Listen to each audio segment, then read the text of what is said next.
नमस्ते। आज हम एक बहुत ही महत्वपूर्ण विषय शुरू करने जा रहे हैं। ये सफर है हमारे संविधान की जड़ों तक पहुंचने का। बिल्कुल। मतलब ये समझने का कि जिस किताब से आज हमारा देश चलता है, आखिर उसकी नींव कैसी रखी गई। हाँ, और ये बहुत जरूरी है समझना, क्योंकि हमारा संविधान कोई एक दिन में नहीं बना। इसके पीछे एक लंबा, एक बहुत ही दिलचस्प ऐतिहासिक सफर है। सही। भारत में जब ब्रिटिश शासन था तो समय समय पर कई ऐसे एक्ट्स मतलब अधिनियम पारित किए गए जिन्होंने धीरे धीरे भारत की जो आज की संवैधानिक और राजनीतिक व्यवस्था है उसकी एक रूपरेखा तैयार की। अच्छा, तो आज की क्लास में हम उन्हीं में से कुछ सबसे महत्वपूर्ण अधिनियमों पर बात करेंगे जो आजादी से पहले लागू हुए थे। बिल्कुल, क्योंकि इन्हीं के अनुभवों से, चाहे वो अच्छे हों या बुरे, सीखकर हमारे संविधान निर्माताओं ने देश के लिए एक मजबूत संविधान तैयार किया। तो चलिए शुरू करते हैं। कहानी में पहला बड़ा मोड़ कहाँ आता है? पहला बड़ा मोड़ आता है 1909 में भारत शासन अधिनियम, जिसे मार्ले मिंटो सुधार के नाम से भी जाना जाता है। मार्ले मिंटो, ये दो अलग अलग लोगों के नाम है ना? हाँ, उस समय लॉर्ड मार्ले भारत के सेक्रेटरी ऑफ स्टेट थे, जो लंदन में बैठते थे, और लॉर्ड मिंटो भारत में वाइसरॉय थे। ठीक है। इस अधिनियम की सबसे बड़ी और कह सकते हैं कि सबसे दूरगामी परिणाम वाली जो बात थी वो थी कि पहली बार मुस्लिम समुदाय के लिए एक अलग प्रतिनिधित्व की व्यवस्था की गई। अलग प्रतिनिधित्व, इसका मतलब क्या हुआ? मतलब मुस्लिम उम्मीदवार के लिए सिर्फ मुस्लिम ही वोट करेंगे? एग्जैक्टली, बिल्कुल यही। मुस्लिम सदस्यों का चुनाव सिर्फ मुस्लिम मतदाता ही कर सकते थे। और ये सिर्फ एक चुनावी बदलाव नहीं था, ये एक तरह से बांटो और राज करो की नीति को कानूनी जामा पहनाना था। तो इसने एक तरह से देश को कानूनी तौर पर धर्म के आधार पर बांट दिया। बिल्कुल। और इसके अलावा एक और महत्वपूर्ण बदलाव हुआ। भारतीयों को अब भारत सचिव और गवर्नर जनरल की जो एग्जीक्यूटिव काउंसिल्स होती थीं, उनमें नियुक्त किया जाने लगा। एग्जीक्यूटिव काउंसिल्स मतलब आज के हिसाब से कैबिनेट समझ सकते हैं इसे? हाँ, एक तरह से वाइसरॉय की सबसे ताकतवर टीम। और इसमें केंद्रीय और प्रांतीय विधान परिषदों का आकार भी बढ़ाया गया, सदस्यों की संख्या बढ़ी। तो उन्हें कुछ अधिकार भी मिले होंगे? हाँ, अब परिषद के सदस्य बजट पर चर्चा कर सकते थे, जनहित के विषयों पर प्रस्ताव रख सकते थे, पूरक प्रश्न पूछ सकते थे और वोट भी दे सकते थे। अच्छा, और वो पहले भारतीय कौन थे जो वाइसरॉय की कार्यपालिका परिषद में शामिल हुए? ये नाम जरूरी है ना? बहुत जरूरी है। वो थे सत्येंद्र प्रसाद सिन्हा। वो वाइसरॉय की कार्यपालिका परिषद में शामिल होने वाले पहले भारतीय सदस्य बने। उन्हें लॉ मेंबर के रूप में शामिल किया गया था। समझ गया। तो इसके 10 साल बाद 1919 में एक और बड़ा एक्ट आया, मॉन्टेग्यू-चेम्सफोर्ड सुधार। हाँ, और इसने व्यवस्था में कई और बड़े बदलाव किए। जैसे? सबसे पहला, केंद्र में 2 सदनों वाली विधायिका की स्थापना हुई। अच्छा, मतलब जैसे आज लोकसभा और राज्यसभा हैं। वैसा कुछ। हाँ, आप कह सकते हैं कि ये उसका एक बहुत ही शुरुआती रूप था। पहली थी राज्य परिषद यानी काउंसिल ऑफ स्टेट, और दूसरी थी केंद्रीय विधानसभा यानी सेंट्रल लेजिस्लेटिव असेंबली। ओके, तो इसमें सदस्य कितने होते थे? राज्य परिषद में 60 सदस्य थे, जिनमें से 34 चुने जाते थे और 26 मनोनीत होते थे। उनका कार्यकाल 5 साल का था। और केंद्रीय विधानसभा में? उसमें 145 सदस्य थे, जिनमें 104 निर्वाचित और 41 मनोनीत होते थे, और इनका कार्यकाल 3 साल का था। अधिकार दोनों के बराबर थे? लगभग बराबर थे, सिवाय एक मामले के। बजट पर स्वीकृति देने का जो अधिकार था वो सिर्फ विधानसभा के पास था। अच्छा, और इस अधिनियम का एक और बहुत बड़ा प्रावधान था, प्रांतों में द्वैध शासन। ये सुनने में बड़ा भारी लगता है, क्या था ये? द्वैध शासन यानी ड्यूअल गवर्नमेंट सिस्टम।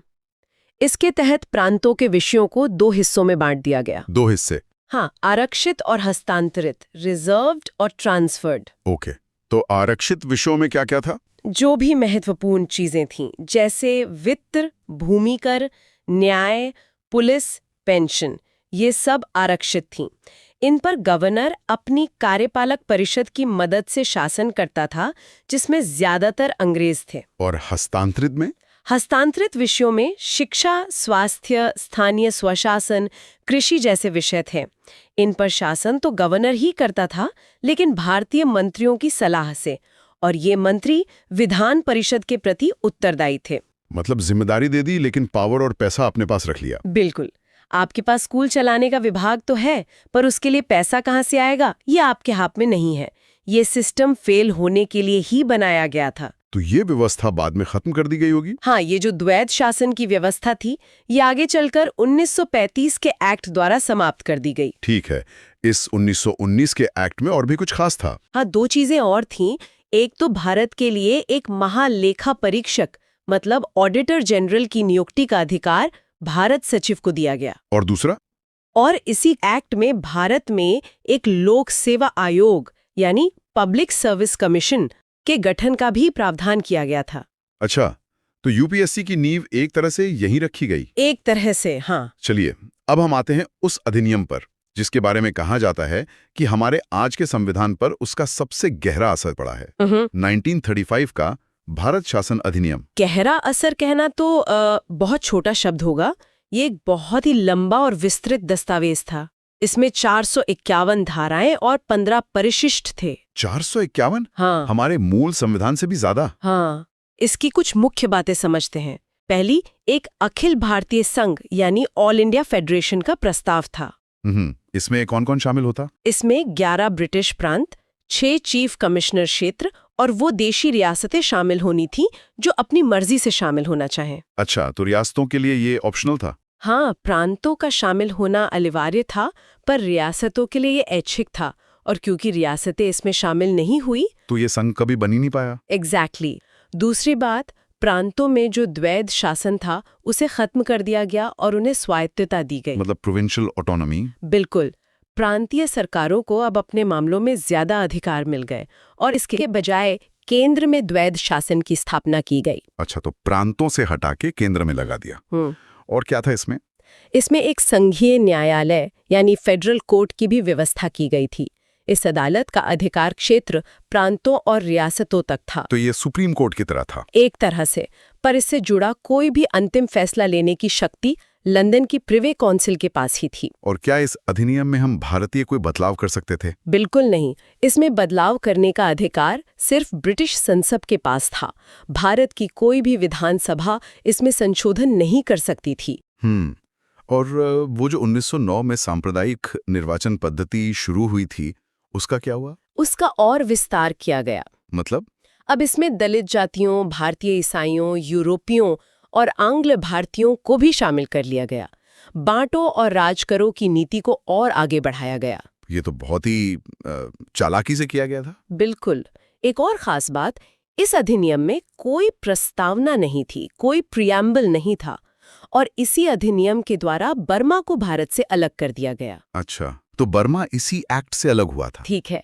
अब हम आते हैं सबसे आखिर में, उस अधिनियम पर जिसने भारत में ब्रिटिश राज को समाप्त किया, 1947 का भारतीय स्वतंत्रता अधिनियम। हाँ, और ये सब कुछ बहुत तेजी से हुआ। ये विधेयक 4 जुलाई 1947 को ब्रिटिश संसद में पेश हुआ और 18 जुलाई 1947 को इसे स्वीकृति मिल गई, सिर्फ 14 दिन के अंदर। सिर्फ 14 दिन में? मतलब अंग्रेज जाने की बहुत जल्दी में थे। बिल्कुल। इसके मुख्य प्रावधान बहुत सीधे और स्पष्ट थे। पहला, 15 अगस्त 1947 को भारत और पाकिस्तान 2 स्वतंत्र राष्ट्र बना दिए जाएंगे और ब्रिटिश सरकार उन्हें सत्ता सौंप देगी। ठीक है। दोनों देशों में एक एक गवर्नर जनरल होंगे जिनकी नियुक्ति उनके मंत्रिमंडल की सलाह पर की जाएगी। और जब तक नया संविधान नहीं बन जाता तब तक देश कैसे चलता है? तब तक दोनों देशों की जो संविधान सभाएं थीं वही विधानमंडल के तौर पर काम करेंगी और शासन 1935 के भारत शासन अधिनियम के अनुसार ही चलाया जाएगा।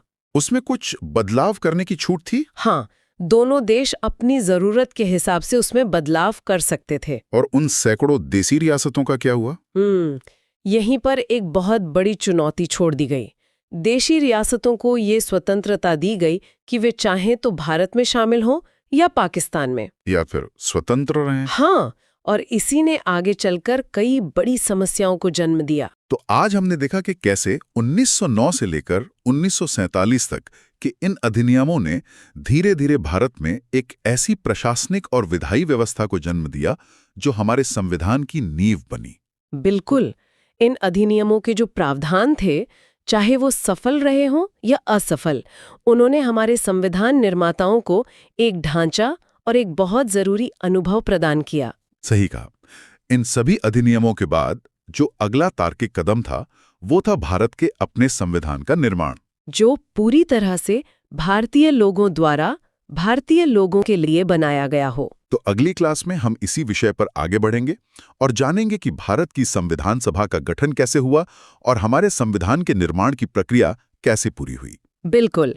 पर आज की बातचीत के बाद एक सवाल मन में आता है। क्या? वो ये कि हमारे संविधान निर्माताओं ने इन ब्रिटिश निर्मित कानूनों के कई हिस्सों को तो खारिज कर दिया, लेकिन उस औपनिवेशिक प्रशासनिक ढांचे का कितना डीएनए आज भी हमारे सिस्टम की नसों में दौड़ रहा है, सोचने वाली बात है। तो पिछली बार हमने देखा था कि कैसे आजादी की सुबह बस होने ही वाली थी। बिल्कुल। लेकिन आजादी के साथ एक बहुत बड़ी जिम्मेदारी भी दरवाजे पर खड़ी थी, एक बिल्कुल नए देश के लिए, एक नई रूल बुक, एक संविधान बनाने की। बिल्कुल, ये कोई छोटा मोटा काम नहीं था। नहीं, बिल्कुल नहीं। और इसी जिम्मेदारी को पूरा करने के लिए संविधान सभा यानी कॉन्स्टिट्यूएंट असेंबली का गठन हुआ। इसकी नींव रखी गई थी कैबिनेट मिशन की सिफारिशों पर, जो 1946 में भारत आया था। चलिए, तो अब इस पूरी प्रक्रिया की गहराई में उतरते हैं कि आखिर ये संविधान सभा बनी कैसे, इसमें कौन कौन लोग थे और किन चुनौतियों का सामना करते हुए उन्होंने हमारे संविधान को आकार दिया। तो शुरुआत करते हैं सदस्यों की संख्या से। कैबिनेट मिशन ने जो योजना दी, उसके हिसाब से संविधान सभा में कुल कितने सदस्य होने थे? कुल 389 सदस्य तय किए गए थे। 389। हाँ, और इसका बंटवारा भी आप कह सकती हैं बहुत सोचा समझा था। 292 प्रतिनिधि ब्रिटिश भारत के प्रांतों से आने थे, 4 प्रतिनिधि चीफ कमिश्नर क्षेत्रों से, जैसे दिल्ली, अजमेर, मेरवाड़ा। बिल्कुल, और बाकी 93 प्रतिनिधि देशी रियासतों से मनोनीत होने थे। अच्छा, और इन सदस्यों को चुनने के लिए फिर चुनाव भी हुए? हाँ, जुलाई 1946 में चुनाव हुए। ये चुनाव उन 296 सीटों के लिए थे जो प्रांतों और चीफ कमिश्नर क्षेत्रों को दी गई थीं। और इन चुनावों के नतीजों से उस वक्त की राजनीतिक तस्वीर साफ हो गई होगी। पूरी तरह से। कांग्रेस को 208 सीटें मिली, मुस्लिम लीग को 73 और 15 सीटें अन्य छोटे समूहों और स्वतंत्र उम्मीदवारों को मिली। तो चुनाव के बाद सभा की पहली बैठक, वो ऐतिहासिक दिन कब आया? संविधान सभा की पहली बैठक हुई 9 दिसंबर 1946 को नई दिल्ली में, उस जगह पर जिसे आज हम संसद भवन के सेंट्रल हॉल के नाम से जानते हैं। जी, उस समय उसे काउंसिल चैम्बर का पुस्तकालय भवन कहते थे। और पहली बैठक की अध्यक्षता किसने की? कोई बड़ा राजनीतिक चेहरा नहीं, एक बहुत ही अच्छी परंपरा का पालन किया गया। सभा के सबसे वरिष्ठ सदस्य डॉक्टर सच्चिदानंद सिन्हा को सभा का अस्थायी अध्यक्ष चुना गया। ये तो बहुत अच्छी बात है। लेकिन इस पहली बैठक में सब कुछ ठीक नहीं रहा, है ना? नहीं, बिल्कुल नहीं। मुस्लिम लीग ने इसका बहिष्कार किया था। अच्छा। जी, मुस्लिम लीग ने न सिर्फ इस बैठक का बहिष्कार किया, बल्कि पाकिस्तान के लिए एक बिल्कुल अलग संविधान सभा बनाने की मांग पर भी जोर दिया। मतलब शुरुआत से एक बड़ी चुनौती सामने थी। और देशी रियासतों का क्या रुख था? क्या वो सब शामिल हुई? ज्यादातर रियासतों ने धीरे धीरे अपने प्रतिनिधि भेजे, लेकिन एक बड़ी रियासत थी हैदराबाद, जिसने अपने प्रतिनिधि संविधान सभा में नहीं भेजे थे। ये जानना भी दिलचस्प होगा कि प्रांतों के प्रतिनिधियों का चुनाव किस आधार पर किया गया था। मतलब किस प्रांत से कितने लोग आएंगे, ये कैसे तय हुआ? इसका आधार मुख्य रूप से जनसंख्या थी। एक मोटा मोटा नियम बनाया गया कि हर 10 लाख लोगों पर एक सीट आवंटित की जाएगी। अच्छा। और इतना ही नहीं, प्रांतों की सीटों को 3 प्रमुख समुदायों में उनकी जनसंख्या के अनुपात में बांटा भी गया था। मुस्लिम, सिख और साधारण, यानी इन दोनों को छोड़कर बाकी सभी। तो फिर जब देश का बंटवारा हुआ, उसका असर सदस्यों की संख्या और संरचना पर भी पड़ा होगा? जाहिर है, असर पड़ना ही था। विभाजन के बाद ब्रिटिश प्रांतों के जो 296 प्रतिनिधि थे, उनका भी सांप्रदायिक आधार पर बंटवारा हो गया। अब भारतीय संविधान सभा में 213 सामान्य सदस्य रह गए, 79 मुसलमान और 4 सिख सदस्य। और समाज के दूसरे वर्गों का प्रतिनिधित्व कैसा था? क्या इसमें विविधता थी? प्रतिनिधित्व काफी व्यापक था, जो कि बहुत जरूरी था। सभा के सदस्यों में अनुसूचित जनजाति के 33 सदस्य शामिल थे, और ये भी बहुत महत्वपूर्ण है कि संविधान सभा में 12 महिला सदस्य भी थीं। 12 महिला सदस्य, ये उस दौर के हिसाब से बहुत बड़ी बात है। बहुत बड़ी बात है। तो डॉक्टर सिन्हा तो अस्थायी अध्यक्ष थे। स्थायी अध्यक्ष किसे और कब चुना गया? पहली बैठक के ठीक 2 दिन बाद 11 दिसंबर 1946 को डॉक्टर राजेंद्र प्रसाद को संविधान सभा का स्थायी अध्यक्ष निर्वाचित किया गया। तो अब अध्यक्ष चुने जाने के बाद सभा की कार्यवाही कैसे आगे बढ़ी? काम शुरू कैसे हुआ? कार्यवाही की असल शुरुआत हुई 13 दिसंबर 1946 को। इस दिन पंडित जवाहरलाल नेहरू ने सभा के सामने एक ऐतिहासिक उद्देश्य प्रस्ताव पेश किया। उद्देश्य प्रस्ताव। जी, इसी प्रस्ताव ने हमारे संविधान की पूरी विचारधारा और दर्शन की नींव रखी। एक तरह से ये हमारे संविधान का विजन डॉक्यूमेंट था। और इस प्रस्ताव को सभा ने कब स्वीकार किया? इस पे बहुत गहरी बहस हुई, विचार विमर्श हुआ और आखिरकार 22 जनवरी 1947 को उद्देश्य प्रस्ताव को सर्वसम्मति से स्वीकार कर लिया गया। इसके बाद काम को आसान बनाने के लिए समितियां बनाई गई होंगी। बिल्कुल, संविधान निर्माण के जटिल काम को बांटने के लिए कई समितियां बनाई गई। इनमें मुख्य थीं वार्ता समिति, संघ संविधान समिति, प्रांतीय संविधान समिति, संघ शक्ति समिति और इन सब में शायद सबसे प्रसिद्ध प्रारूप समिति। हाँ, ड्राफ्टिंग कमेटी। इस प्रारूप समिति यानी ड्राफ्टिंग कमेटी पर थोड़ी और बात करते हैं। इसके गठन की जरूरत क्यों पड़ी? देखिए, संविधान का एक शुरुआती मसौदा सर BN राव ने तैयार किया था, जो उस समय संवैधानिक सलाहकार थे। उसी मसौदे पर विचार विमर्श करने और उसे अंतिम रूप देने के लिए संविधान सभा ने 29 अगस्त 1947 को एक संकल्प पारित करके प्रारूप समिति का गठन किया। और इसकी अध्यक्षता डॉक्टर भीमराव अंबेडकर को सौंपी गई। इसमें कुल कितने सदस्य थे? अध्यक्ष समेत इसमें कुल 7 सदस्य थे। डॉक्टर अंबेडकर के अलावा N. गोपाल स्वामी आयंगर, अल्लादी कृष्णा स्वामी अय्यर, कन्हैयालाल मणिकलाल मुंशी के मुंशी जी, सैयद मोहम्मद सादुल्ला, N. माधवराव और DP खेतान थे। इसमें भी बाद में कुछ बदलाव हुए थे, है ना? हाँ, हुए थे। N. माधवराव को BL मित्र की जगह पर लाया गया था और 1948 में DP खेतान की मृत्यु हो जाने के बाद TT कृष्णामाचारी को सदस्य बनाया गया। अच्छा। एक और रोचक तथ्य ये है कि संविधान सभा के लिए डॉक्टर अंबेडकर का निर्वाचन पहले बंगाल से हुआ था, लेकिन बंटवारे के बाद वो हिस्सा पाकिस्तान में चला गया। तो फिर उन्हें बॉम्बे प्रेसिडेंसी से दोबारा चुनकर लाया गया। अब वापस एक बार विभाजन के प्रभाव पर लौटते हैं। 3 जून 1947 को जब विभाजन की योजना को अंतिम रूप दिया गया, तो सभा की सदस्य संख्या पर क्या असर पड़ा? उस योजना के बाद भारतीय संविधान सभा के लिए कुल सदस्य संख्या 324 तय की गई।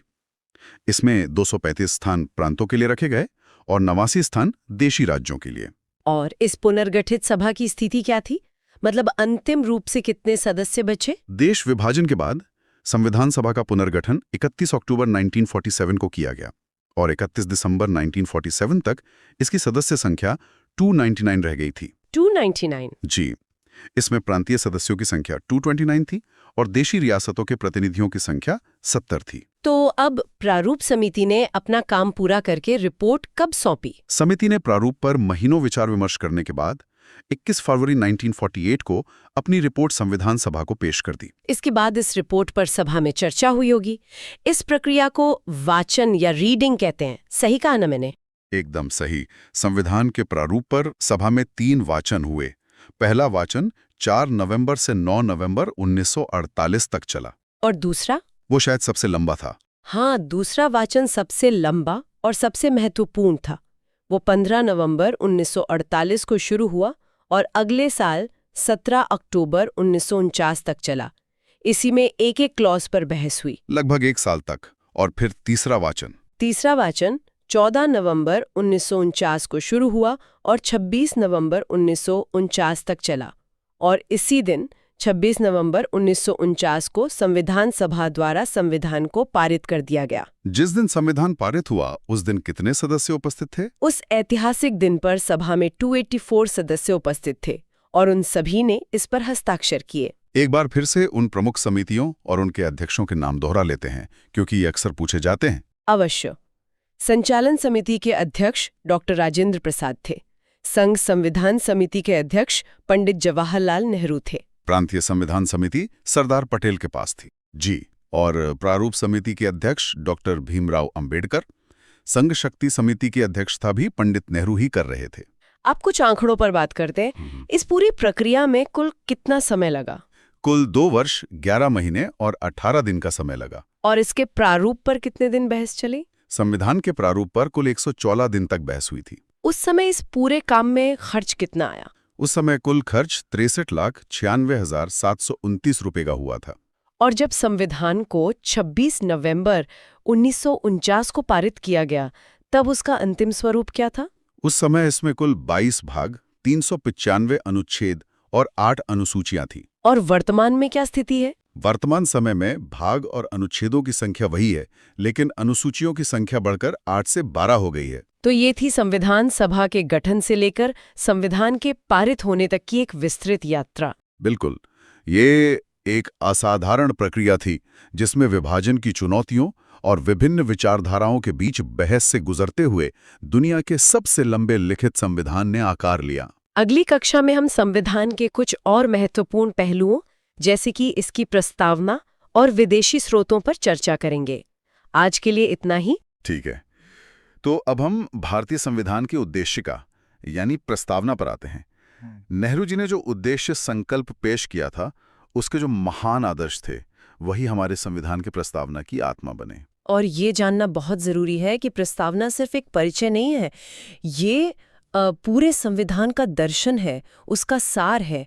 ये वो नज़र है जिससे हमें पूरा संविधान देखना और समझना चाहिए। बिल्कुल, तो एक बार इसे पढ़ते हैं, क्योंकि इसका हर शब्द अपने आप में मतलब एक कहानी कहता है। 1976 में 42वें संशोधन के बाद जो प्रस्तावना हमारे सामने है, वो कुछ इस तरह है। हाँ, हम भारत के लोग भारत को एक संपूर्ण प्रभुत्व संपन्न, समाजवादी, पंथनिरपेक्ष, लोकतंत्रात्मक गणराज्य बनाने के लिए तथा उसके समस्त नागरिकों को सामाजिक, आर्थिक और राजनीतिक न्याय, विचार, अभिव्यक्ति, विश्वास, धर्म और उपासना की स्वतंत्रता, प्रतिष्ठा और अवसर की समता प्राप्त कराने के लिए तथा उन सब में व्यक्ति की गरिमा और राष्ट्र की एकता और अखंडता सुनिश्चित करने वाली बंधुता बढ़ाने के लिए दृढ़ संकल्प होकर अपनी इस संविधान सभा में आज तारीख 26 नवंबर 1949 को एतद द्वारा इस संविधान को अंगीकृत, अधिनियमित और आत्मार्पित करते हैं। इसमें जो आखिरी 3 शब्द है ना, अंगीकृत, अधिनियमित और आत्मार्पित, ये बहुत शक्तिशाली हैं। हाँ, ये बहुत भारी शब्द लगते हैं। इनका मतलब है हम इसे अपनाते हैं, हम इसे कानून बनाते हैं और हम इसे खुद को ही सौंपते हैं। ये बाहरी सत्ता से आज़ादी का सबसे बड़ा ऐलान है। अच्छा, कि ये संविधान हमें किसी ने दिया नहीं, हमने इसे खुद बनाया और खुद को ही समर्पित किया है। यहाँ से हमारा पहला और सबसे दिलचस्प बिंदु निकल कर आता है। प्रस्तावना को संविधान की कुंजी कहा जाता है, पर इसका असल में मतलब क्या है? क्या ये सिर्फ एक खूबसूरत मुहावरा है? नहीं, ये एक बहुत ही व्यवहारिक बात है। इसे ऐसे समझिए कि अगर आप कोई बहुत जटिल मशीन इस्तेमाल कर रहे हैं और उसका कोई पुर्जा समझ नहीं आ रहा, तो आप क्या करते हैं? उसका यूजर मैनुअल देखते हैं। बिल्कुल, प्रस्तावना संविधान का वही फिलॉसफिकल यूजर मैनुअल है। जब भी सुप्रीम कोर्ट या कोई भी जज संविधान के किसी अनुच्छेद के मतलब को लेकर उलझन में होता है, जब उसकी भाषा अस्पष्ट लगती है, तो वो इस कुंजी का इस्तेमाल करते हैं। अच्छा, वो प्रस्तावना को देखते हैं ताकि संविधान बनाने वालों की मूल सोच और इरादे को समझ सकें। अच्छा, तो ये एक तरह से संविधान का दिशा सूचक यंत्र है और इसकी शुरुआत ही होती है हम भारत के लोग से। ये सिर्फ 3 शब्द नहीं है, ये एक क्रांति है। हाँ, ये कहते हैं कि इस देश में असली मालिक, असली शक्ति का स्रोत कोई राजा या कोई बाहरी सरकार नहीं, बल्कि भारत के लोग हैं। बिल्कुल, ये संविधान की सबसे बुनियादी और मजबूत नींव है। इसका मतलब है कि सरकार को अपनी सारी शक्ति भारत की जनता से मिलती है। जनता ही सर्वोच्च है। सही। और इसी से जुड़ा है संप्रभुता का विचार, यानी भारत अपने आंतरिक और बाहरी फैसले लेने के लिए पूरी तरह से आज़ाद है। उस पर किसी और देश का कोई दबाव नहीं चल सकता, और ये आज़ादी भी उसे भारत के लोगों से ही मिलती है। लेकिन यहाँ पर एक बहुत बड़ा पेंच है जो अक्सर लोगों को उलझा देता है। प्रस्तावना में इतने बड़े बड़े वादे हैं, सामाजिक न्याय, अवसर की समता, पर अगर किसी को लगता है कि उसे ये नहीं मिल रहा, तो क्या वो प्रस्तावना का हवाला देकर अदालत जा सकता है? यही तो सबसे दिलचस्प बात है। नहीं जा सकता। नहीं जा सकता। नहीं। 1957 में यूनियन ऑफ इंडिया बनाम मदन गोपाल मामले में सुप्रीम कोर्ट ने ये साफ कर दिया था कि प्रस्तावना को न्यायालय में प्रवर्तित नहीं किया जा सकता। आसान भाषा में कहें तो ये कानूनी तौर पर लागू करने लायक नहीं है। तो फिर इसका क्या मतलब हुआ? क्या ये सिर्फ नैतिक सलाह है जिसकी कोई कानूनी मायने नहीं? अगर आप इसे लागू ही नहीं करवा सकते तो इसकी ताकत क्या है? देखिए, एक बहुत गहरा सवाल है। ये सीधे तौर पर लागू करने लायक अधिकार नहीं देता। उसके लिए हमारे पास मौलिक अधिकार और दूसरे कानून हैं। लेकिन प्रस्तावना शक्तिहीन नहीं है। ये वो कसौटी है जिस पर संसद द्वारा बनाए गए हर कानून को परखा जाता है। ये जजों के लिए वो रोशनी है जिसमें वो संविधान की व्याख्या करते हैं। तो ये सीधे अधिकार नहीं देती, पर अधिकारों की रक्षा करने और उन्हें सही मायने देने में एक बहुत बड़ी भूमिका निभाती है। इसी बात ने अदालतों में एक बड़ी बहस को जन्म दिया। एक सवाल कि आखिर प्रस्तावना का संविधान में स्टेटस क्या है? क्या ये संविधान का हिस्सा है भी या नहीं? हाँ, और यहीं से शुरू होती हमारी कहानी दो ऐतिहासिक अदालती मामलों की। हाँ, ये कहानी एक तरह की कानूनी जासूसी कहानी जैसी है। पहला बड़ा मोड़ आया 1960 में बेरूबाड़ी यूनियन मामले में। अच्छा, सुप्रीम कोर्ट ने माना कि हाँ, जहां संविधान की भाषा संदिग्ध हो, वहां प्रस्तावना एक कुंजी की तरह मदद करती है। लेकिन फिर कोर्ट ने एक ऐसी बात कह दी जिसने सब कुछ बदल दिया। उन्होंने कहा कि प्रस्तावना संविधान का अंग नहीं है। ये तो बहुत बड़ी बात है। जी, इसका मतलब तो ये हुआ कि संसद इसमें कभी कोई बदलाव कर ही नहीं सकती, क्योंकि वो तो सिर्फ संविधान में संशोधन कर सकती है। बिल्कुल। कोर्ट ने इसे ऐसा बना दिया जैसे ये किताब का एक बहुत खूबसूरत कवर पेज तो है, लेकिन किताब का कोई चैप्टर नहीं है।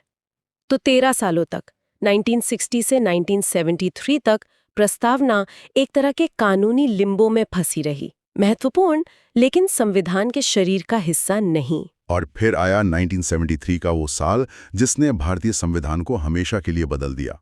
केशवानंद भारती बनाम केरल राज्य का मामला। हाँ, इसे भारतीय न्यायपालिका का सबसे महत्वपूर्ण फैसला माना जाता है। ये एक भूचाल की तरह था। 13 जजों की सबसे बड़ी बेंच बैठी और उन्होंने बेरूबाड़ी मामले में दिए अपने ही 13 साल पुराने फैसले को पलट दिया। हाँ, कोर्ट ने कहा, हमसे गलती हुई थी। प्रस्तावना संविधान का एक बहुत ही महत्वपूर्ण और अभिन्न अंग है। और जैसे ही ये कहा, इसका सीधा मतलब निकला कि हाँ, संसद अनुच्छेद 668 के तहत इसमें संशोधन कर सकती है। तो संसद को शक्ति मिल गई, लेकिन सुप्रीम कोर्ट ने यहाँ एक और ट्विस्ट डाल दिया। उन्होंने संसद को असीमित शक्ति नहीं दी। यहीं पर मूल ढांचे का सिद्धांत सामने आया, जिसे थ्योरी ऑफ बेसिक स्ट्रक्चर कहते हैं। हाँ, ये सुप्रीम कोर्ट का एक मास्टर स्ट्रोक था। उन्होंने एक लक्ष्मण रेखा खींच दी। कोर्ट ने कहा, ठीक है, संसद संविधान में संशोधन कर सकती है, प्रस्तावना में भी कर सकती है, लेकिन संविधान की कुछ बुनियादी चीजें हैं, उसकी नींव के पत्थर हैं, जैसे लोकतंत्र, पंथ निरपेक्षता, कानून का राज, शक्तियों का बंटवारा। आप इन्हें किसी भी संशोधन से हटा या कमजोर नहीं कर सकते। क्या कमाल की बात है। तो आप घर को रंग सकते हैं, फर्नीचर बदल सकते हैं, एक आध दीवार भी हटा सकते हैं। हाँ, लेकिन आप घर की नींव की दीवारों को नहीं छू सकते, हाँ, वरना पूरा घर ही ढह जाएगा। आपने बिल्कुल सही समझा। और कोर्ट ने ये भी कहा कि आप ऐसे संशोधन कर सकते हैं जो इस मूल ढांचे को और मजबूत करें। अच्छा, आप इसे और बड़ा और बेहतर बना सकते हैं, लेकिन इसे छोटा या कमजोर नहीं कर सकते। और इसी नई शक्ति और इस मूल ढांचे के सिद्धांत के आधार पर 1976 में 42वें संशोधन के जरिए प्रस्तावना में 3 नए शब्द जोड़े गए। समाजवादी, पंथ निरपेक्ष और राष्ट्र की अखंडता। जी, कोर्ट का मानना था कि ये शब्द पहले से ही संविधान की भावना में मौजूद थे। इस संशोधन ने तो बस उन्हें साफ साफ लिख दिया। तो ये थी प्रस्तावना की कहानी, कैसे वो सिर्फ एक परिचय से बढ़कर संविधान की आत्मा और मूल ढांचे का हिस्सा बनी। बिल्कुल। ये पूरी यात्रा ही अपने आप में फैसिनेटिंग है। अब ये सवाल उठता है कि ये जो इतने बेहतरीन विचार हमारे संविधान में हैं, लोकतंत्र, न्याय, स्वतंत्रता, ये सब आए कहाँ से? क्या हमारे संविधान निर्माताओं ने शून्य से सब कुछ बनाया, या उन्होंने दुनिया भर से सबसे अच्छे विचारों को चुना? उन्होंने दुनिया भर में बेस्ट आइडियाज की शॉपिंग की। हमारे संविधान निर्माता बहुत ही विद्वान और व्यावहारिक लोग थे। उन्होंने दुनिया के लगभग 60 संविधानों को खंगाला और जो भी विचार उन्हें भारत की मिट्टी और मिजाज के लिए सही लगा, उसे उठाया और भारतीय जरूरतों के हिसाब से ढाल लिया। ये नकल नहीं थी, ये एक बहुत ही रचनात्मक प्रक्रिया थी। तो चलिए इस वैचारिक यात्रा पर चलते हैं। सबसे पहले संयुक्त राज्य अमेरिका, वहां से हमने क्या कह लिया? अमेरिका से हमने कुछ बहुत ही शक्तिशाली विचार लिए। एक तो प्रस्तावना का विचार ही वहीं से प्रेरित है, लेकिन सबसे बड़ी चीजें थी मौलिक अधिकार यानी फंडामेंटल राइट्स। हाँ। और न्यायिक पुनरावलोकन यानी जुडिशियल रिव्यू। न्यायिक पुनरावलोकन वो शक्ति है जो सुप्रीम कोर्ट को किसी भी संसदीय कानून को रद्द करने का अधिकार देती है अगर वो कानून संविधान के खिलाफ हो। अच्छा। इसके अलावा न्यायपालिका की आजादी और राष्ट्रपति पर महाभियोग की प्रक्रिया भी वहीं से ली गई। अच्छा, तो हमने सरकार की ब्रिटिश संसदीय प्रणाली ली, लेकिन उस पर लगाम लगाने के लिए ब्रेक्स अमेरिका से उधार लिए हैं। ये तो बड़ा दिलचस्प संतुलन है। ब्रिटेन से और क्या आया? ब्रिटेन से हमने सरकार का पूरा ढांचा ही ले लिया, जिसे हम संसदात्मक शासन प्रणाली कहते हैं, यानी प्रधानमंत्री और मंत्रिमंडल लोकसभा के प्रति जवाबदेह होंगे। क्योंकि हम इस प्रणाली के आदी थे, तो इसे अपनाना स्वाभाविक था। साथ ही एकल नागरिकता का विचार भी वहीं से आया, यानी हम सब सिर्फ भारत के नागरिक हैं, किसी राज्य के नहीं। ये देश को जोड़ने वाला एक मजबूत धागा है। अब बात करते हैं आयरलैंड की। वहां के संविधान से हमें क्या प्रेरणा मिली? आयरलैंड से हमने नीति निर्देशक सिद्धांत लिए, यानी डायरेक्टिव प्रिंसिपल्स। ये सरकार के लिए एक तरह की नैतिक टू डू लिस्ट है कि देश के लिए नीतियां बनाते समय किन आदर्शों को ध्यान में रखना है। तो ये बाध्यकारी नहीं है? नहीं, ये कानूनी तौर पर बाध्यकारी नहीं है, लेकिन देश चलाने के लिए इन्हें मूलभूत माना गया है। और ऑस्ट्रेलिया, वहां से भी कुछ महत्वपूर्ण चीजें आईं, खासकर केंद्र राज्य संबंधों को लेकर। हाँ, ऑस्ट्रेलिया से हमने समवर्ती सूची का विचार लिया। ये वो लिस्ट है जिसमें दिए गए विषयों पर केंद्र और राज्य दोनों कानून बना सकते हैं। अच्छा। ये सहकारी संघवाद का एक शानदार उदाहरण है। प्रस्तावना की जो भाषा है, उसका प्रवाह भी ऑस्ट्रेलियाई संविधान से प्रेरित है। आपातकाल के दौरान मौलिक अधिकारों का निलंबन, ये एक बहुत ही विवादास्पद प्रावधान है। ये विचार कहाँ से आया? ये विचार जर्मनी के वाइमर संविधान से लिया गया। इसका उद्देश्य राष्ट्रीय संकट के समय देश की एकता और सुरक्षा को प्राथमिकता देना है। भारत जैसे विशाल और विविध देश को एक साथ रखने के लिए एक मजबूत केंद्र की जरूरत थी। इस संघात्मक ढांचे की प्रेरणा कहाँ से मिली? इसके लिए हमने कनाडा की तरफ देखा। वहां एक मजबूत केंद्र के साथ एक संघीय व्यवस्था है। अवशिष्ट शक्तियों का केंद्र के पास होना, मतलब जो विषय किसी लिस्ट में नहीं है। हाँ, जो विषय किसी भी सूची में नहीं है, उन पर कानून बनाने का अधिकार केंद्र का होगा। ये विचार वहीं से आया है। संविधान एक जीवंत दस्तावेज है, इसे समय के साथ बदलना पड़ता है। तो संविधान में संशोधन की प्रक्रिया कहाँ से ली गई? ये हमने दक्षिण अफ्रीका से सीखी, और नागरिकों के मौलिक कर्तव्य जो बाद में जोड़े गए, वो तत्कालीन सोवियत संघ यानी रूस के संविधान से प्रेरित थे। और जापान? और अंत में जापान से हमने विधि द्वारा स्थापित प्रक्रिया का सिद्धांत लिया, जो ये सुनिश्चित करता है कि कोई भी सरकारी कार्यवाही मनमानी न हो, बल्कि कानून के अनुसार हो। तो ये तो दुनिया भर के विचारों का एक गुलदस्ता बन गया। लेकिन इस पूरी कहानी में एक बहुत बड़ा किरदार है जिसका जिक्र अक्सर कम होता है। बिल्कुल, और वो किरदार है भारतीय शासन अधिनियम 1935। अच्छा। सारी दुनिया से प्रेरणा लेने के बाद भी हमारे संविधान का जो ढांचा है, जो उसकी हड्डियां और मांस हैं, उसका एक बहुत बड़ा हिस्सा इसी कानून से आया है, जिसे बनाया अंग्रेजों ने था। ये तो एक विडंबना है कि हमारी आजादी के दस्तावेज की नींव एक औपनिवेशिक कानून पर रखी है। हाँ, लेकिन ये हमारी व्यावहारिकता को भी दिखाता है। संविधान के 395 अनुच्छेदों में से लगभग 250 अनुच्छेद या तो सीधे सीधे 1935 के एक्ट से ले लिए गए। 250 अनुच्छेद? हाँ, ये थोड़े बहुत बदलाव के साथ अपनाए गए। पूरा प्रशासनिक ढांचा, संघीय व्यवस्था, न्यायपालिका का स्ट्रक्चर, ये सब वहीं से आया। तो एक तरह से हमने अंग्रेजों द्वारा बनाए गए प्रशासनिक कंकाल को लिया और उसमें हम भारत के लोक की आत्मा फूंक दी। ठीक है, आज के लिए इतना ही। अगली कक्षा में हम भारतीय संविधान की अनुसूचियों पर विस्तार से चर्चा करेंगे। ठीक है, तो पिछली बार हमने संविधान के मूल ढांचे और उसकी विशेषताओं को समझा था, लेकिन संविधान सिर्फ एक दार्शनिक दस्तावेज नहीं है, वो देश चलाने की एक प्रैक्टिकल गाइड बुक भी है। और इस गाइड बुक के आखिर में कुछ बेहद जरूरी परिशिष्ट मतलब एनेक्शर्स जुड़े हैं, जिन्हें हम अनुसूचियां या शेड्यूल्स कहते हैं। चलिए आज इन्हीं पर गहराई से बात करते हैं। संविधान में कुल 12 अनुसूचियां हैं। पहली से शुरू करते हैं, जो शायद सबसे बुनियादी है। बिल्कुल। पहली अनुसूची एक तरह से भारत का आधिकारिक नक्शा है।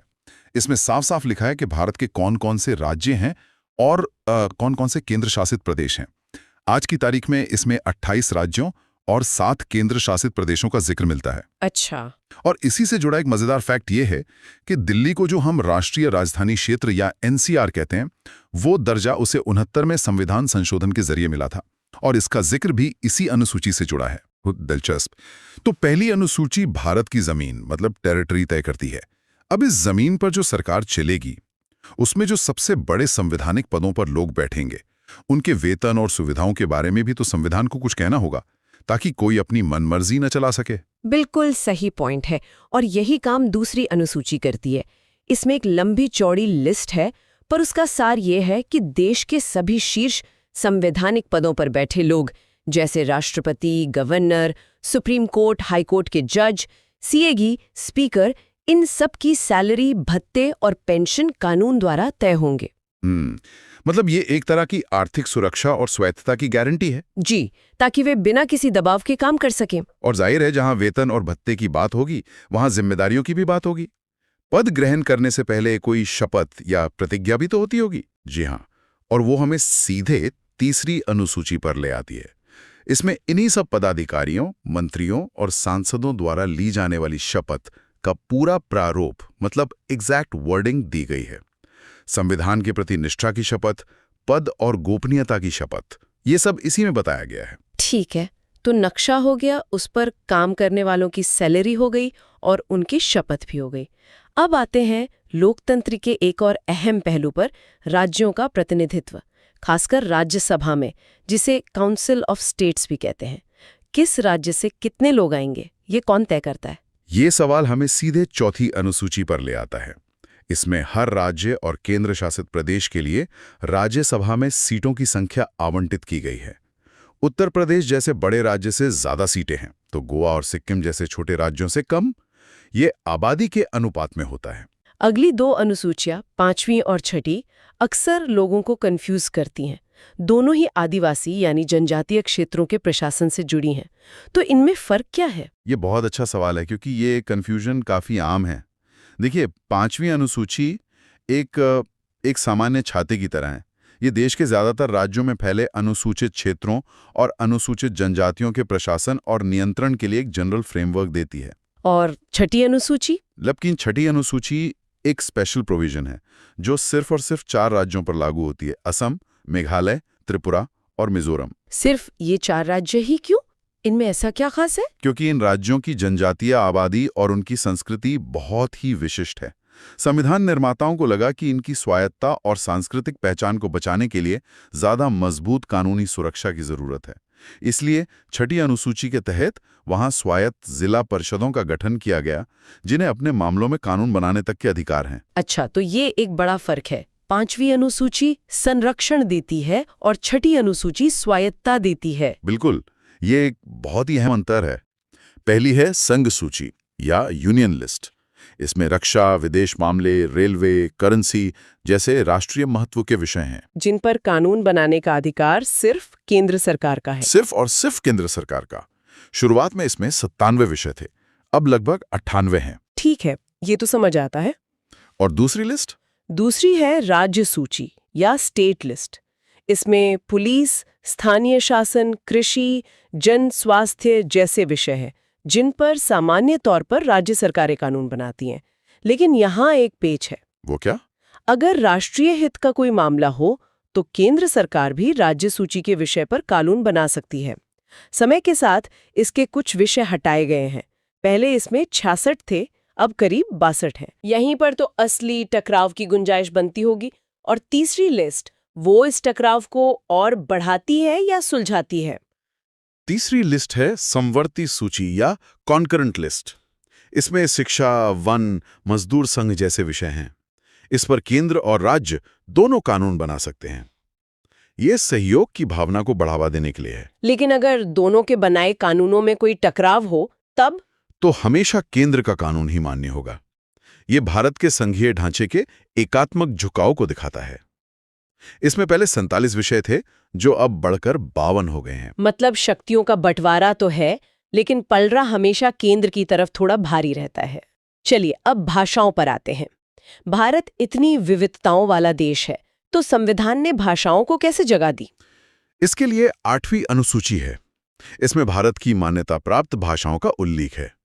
एक दिलचस्प बात यह है कि जब संविधान बना था, तब इसमें सिर्फ 14 भाषाएं थीं। सिर्फ 14?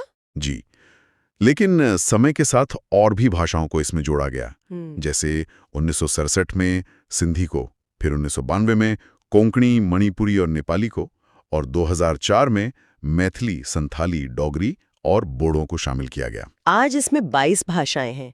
ये दिखाता है कि हमारा संविधान कितना जीवंत है। 9वीं अनुसूची के बारे में मैंने सुना है कि ये बड़ी विवादास्पद रही है। और इसे संविधान लागू होने के बाद पहले ही संशोधन में जोड़ दिया गया था। ऐसा क्यों? इसकी जरूरत क्यों पड़ी? हाँ, और इसकी कहानी बहुत दिलचस्प है। देखिए। आजादी के ठीक बाद सरकार जमींदारी खत्म करके भूमि सुधार कानून लाना चाहती थी, ताकि जमीन को गरीबों में बांटा जा सके। लेकिन इसमें क्या दिक्कत थी? बड़े बड़े जमींदार अपने मौलिक अधिकार यानी संपत्ति के अधिकार का हवाला देकर कोर्ट पहुंच गए और इन कानूनों पर रोक लगवा दी। ओहो, तो सरकार के सामने एक बड़ी मुश्किल खड़ी हो गई। वो जो सुधार करना चाहती थी, न्यायपालिका उसे रोक रही थी। बिल्कुल, इसी गतिरोध को तोड़ने के लिए सरकार 1951 में पहला संविधान संशोधन लाई और 9वीं अनुसूची जोड़ दी। ये एक तरह की कानूनी ढाल या सेफ बॉक्स था। सरकार ने भूमि सुधार से जुड़े सभी कानूनों को इस बॉक्स में डाल दिया और कह दिया कि इस अनुसूची में शामिल किसी भी कानून को इस आधार पर कोर्ट में चुनौती नहीं दी जा सकती कि वो मौलिक अधिकारों का हनन करता है। मतलब एक तरह से न्यायिक समीक्षा से ही छूट दे दी गई। क्या ये आज भी वैसा ही है? पहले ऐसा भी माना जाता था, लेकिन यहाँ सुप्रीम कोर्ट ने एक ऐतिहासिक फैसला दिया। 11 जनवरी 2007 को कोर्ट ने कहा कि 24 अप्रैल 1973 के बाद इस अनुसूची में डाले गए किसी भी कानून की न्यायिक समीक्षा हो सकती है अगर वो संविधान के मूल ढांचे का उल्लंघन करता हो। तो अब वो सेफ बॉक्स पूरी तरह से बंद नहीं है। चलिए, ये तो हुई न्यायपालिका और सरकार के बीच की खींचतान। अब राजनीति की एक और समस्या पर आते हैं, दल बदल। आया राम गया राम की राजनीति को रोकने के लिए भी तो संविधान में कुछ किया गया होगा। हाँ, 1980 के दशक में ये एक बड़ी समस्या बन गई थी। इसी को रोकने के लिए 1985 में 52वें संशोधन के जरिए 10वीं अनुसूची जोड़ी गई। इसमें दल बदल को रोकने के लिए कड़े प्रावधान हैं कि किन परिस्थितियों में किसी विधायक या सांसद की सदस्यता रद्द हो सकती है। और अब आखिरी 2 अनुसूचियों पर आते हैं, 11वीं और 12वीं। इन्हें भी बाद में जोड़ा गया और ये सत्ता को जमीनी स्तर पर पहुंचाने से जुड़ी हैं, है ना? जी, 11वीं अनुसूची को 73वें संशोधन 1993 में जोड़ा गया। इसने पंचायती राज को संवैधानिक दर्जा दिया और पंचायतों को काम करने के लिए 29 विषय दिए, जैसे सड़क, पानी, स्थानीय स्कूल वगैरह। और 12वीं अनुसूची? ठीक इसी तरह 12वीं अनुसूची को 74वें संशोधन से जोड़ा गया और इसने शहरी स्थानीय निकायों यानी नगरपालिकाओं को काम करने के लिए 18 विषय दिए। ये दोनों अनुसूचियां लोकतंत्र को जमीनी स्तर पर मजबूत करती हैं। तो ये अनुसूचियां एक तरह से देश को चलाने की पूरी ऑपरेटिंग मैन्युअल है। लेकिन जिस देश को चलाने के ये नियम हैं, उसका नक्शा खुद आजादी के वक्त एक बहुत बड़ा सवाल था। रियासतों का विलय, राज्यों का बनना, ये सब कैसे हुआ? ये भारत के इतिहास का एक बहुत ही ड्रामेटिक अध्याय है। आजादी के समय 550 से ज्यादा देशी रियासतें थीं, जिन्हें आजाद छोड़ दिया गया था कि वो भारत में शामिल हों, पाकिस्तान में, या आजाद रहें। इन्हें एक करने का जिम्मा सरदार वल्लभ भाई पटेल के नेतृत्व में बने रियासती मंत्रालय ने उठाया। ज्यादातर तो मान गई, लेकिन कुछ ने मुश्किल खड़ी की थी। हाँ, 3 रियासतों ने, जूनागढ़, हैदराबाद और जम्मू कश्मीर। इनका विलय कैसे हुआ? जूनागढ़ में जनमत संग्रह मतलब लोगों से वोटिंग कराकर उसे भारत में मिलाया गया। हैदराबाद के निजाम नहीं मान रहे थे तो वहां पुलिस कार्रवाई करनी पड़ी, जिसे ऑपरेशन पोलो कहते हैं। और जम्मू कश्मीर के महाराजा ने विलय पत्र पर दस्तखत करके अपनी रियासत को भारत में मिलाया जब पाकिस्तानी कबायलियों ने हमला कर दिया था। तो एक बार जब भारत का एक नक्शा बन गया, तो क्या संविधान संसद को इस नक्शे को बदलने, नए राज्य बनाने या उनकी सीमाओं में फेरबदल करने की ताकत देता है? हाँ, और ये ताकत बहुत मजबूत है। अनुच्छेद 1 कहता है कि भारत राज्यों का संघ होगा। फिर अनुच्छेद 2 संसद को संघ में नए राज्यों को शामिल करने की शक्ति देता है। और अनुच्छेद 3 संसद को किसी भी मौजूदा राज्य का क्षेत्र घटाने, बढ़ाने, उसकी सीमा बदलने या यहाँ तक कि उसका नाम बदलने की भी पूरी शक्ति देता है। और इसी शक्ति का इस्तेमाल करके भारत में राज्यों का पुनर्गठन हुआ, जिसकी सबसे बड़ी मांग भाषा के आधार पर थी। लेकिन सरकार तो शुरुआत में इसके सख्त खिलाफ थी। उन्हें डर किस बात का था? उन्हें डर था कि अगर भाषा के आधार पर देश को बांटा गया तो देश की एकता को खतरा हो सकता है और नई मिली आजादी के लिए ठीक नहीं होगा। इसी की जांच के लिए पहले एस.के. धर की अध्यक्षता में एक आयोग बना, जिसने भाषाई आधार को खारिज कर दिया और प्रशासनिक सुविधा को आधार बनाने को कहा। नहीं, फिर कांग्रेस ने अपनी एक समिति बनाई है, जवाहरलाल नेहरू, वल्लभ भाई पटेल और पट्टाभी सीतारामैया की जेवीपी समिति। जी, जिसे जेवीपी समिति कहते हैं। इस हाई प्रोफाइल समिति ने भी भाषा के आधार पर राज्यों के पुनर्गठन की मांग को खारिज कर दिया। लगा कि अब ये मामला ठंडे बस्ते में चला गया है। फिर इन रिपोर्टों के बावजूद भाषा के आधार पर पहला राज्य बना कैसे? कोई तो चिंगारी लगी होगी जिसने आग लगा दी। वो चिंगारी एक व्यक्ति का बलिदान थी, जेवीपी समिति की रिपोर्ट के बाद मद्रास राज्य के तेलुगु भाषी लोगों ने पुट्टी श्रीरामुलु के नेतृत्व में आंदोलन तेज कर दिया। उन्होंने आमरण अनशन शुरू किया। 56 दिन का आमरण अनशन, ये तो कल्पना करना भी मुश्किल है। हाँ, 56 दिन के अनशन के बाद 15 दिसंबर 1952 को उनकी मृत्यु हो गई। उनकी मृत्यु की खबर फैलते ही पूरे आंध्र क्षेत्र में हिंसक प्रदर्शन भड़क उठे। हालात इतने बेकाबू हो गए कि प्रधानमंत्री नेहरू को मजबूरन तेलुगु भाषियों के लिए एक अलग राज्य आंध्र प्रदेश के गठन की घोषणा करनी पड़ी। तो मतलब 1 अक्टूबर 1953 को आंध्र प्रदेश भाषा के आधार पर बनने वाला भारत का पहला राज्य बना। जी, उस समय इसकी राजधानी कुरनूल थी। मतलब एक व्यक्ति के बलिदान ने सरकार को अपनी पूरी नीति बदलने पर मजबूर कर दिया और देश का नक्शा बदलना शुरू हो गया। जी, ये तो लोकतंत्र में जनता की ताकत का एक जबरदस्त उदाहरण है। इसके बाद सरकार समझ गई कि इस मुद्दे को अब टाला नहीं जा सकता। जी तब फजल अली की अध्यक्षता में एक राज्य पुनर्गठन आयोग बनाया गया। जी इस आयोग की रिपोर्ट के आधार पर 1956 में राज्य पुनर्गठन अधिनियम पास हुआ, जिसने भारत को 14 राज्यों और 6 केंद्र शासित प्रदेशों में बांट दिया। जी इसने मोटे तौर पर भाषा को राज्यों के गठन का आधार मान लिया। उस समय भारत में कुछ फ्रांसीसी और पुर्तगाली बस्तियां भी थीं।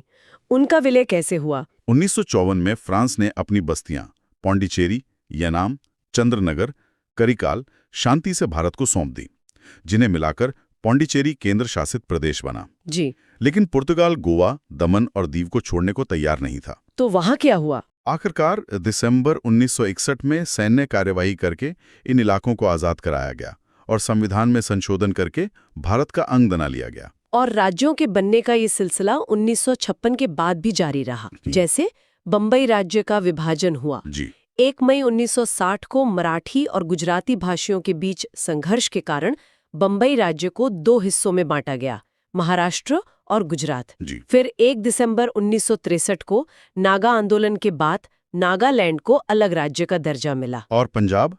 1 नवंबर 1966 को पंजाब का एक और बड़ा विभाजन हुआ।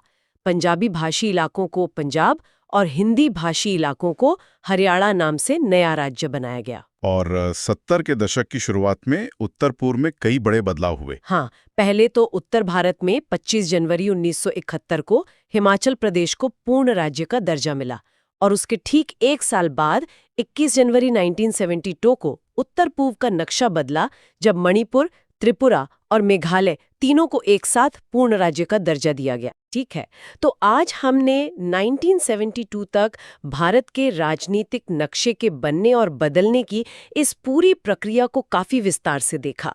ये सिर्फ लकीरें खींचना नहीं था, बल्कि इसके पीछे लोगों की आकांक्षाएं, आंदोलन और बलिदान की कहानियां थीं। बिल्कुल, हमने समझा कि कैसे भाषाई, सांस्कृतिक और प्रशासनिक जरूरतों के आधार पर भारत का नक्शा लगातार विकसित होता रहा और संविधान ने इसके लिए जरूरी ढांचा और लचीलापन दोनों मुहैया कराए। तो 1972 तक तो हम पहुंच गए हैं, लेकिन कहानी अभी खत्म नहीं हुई है।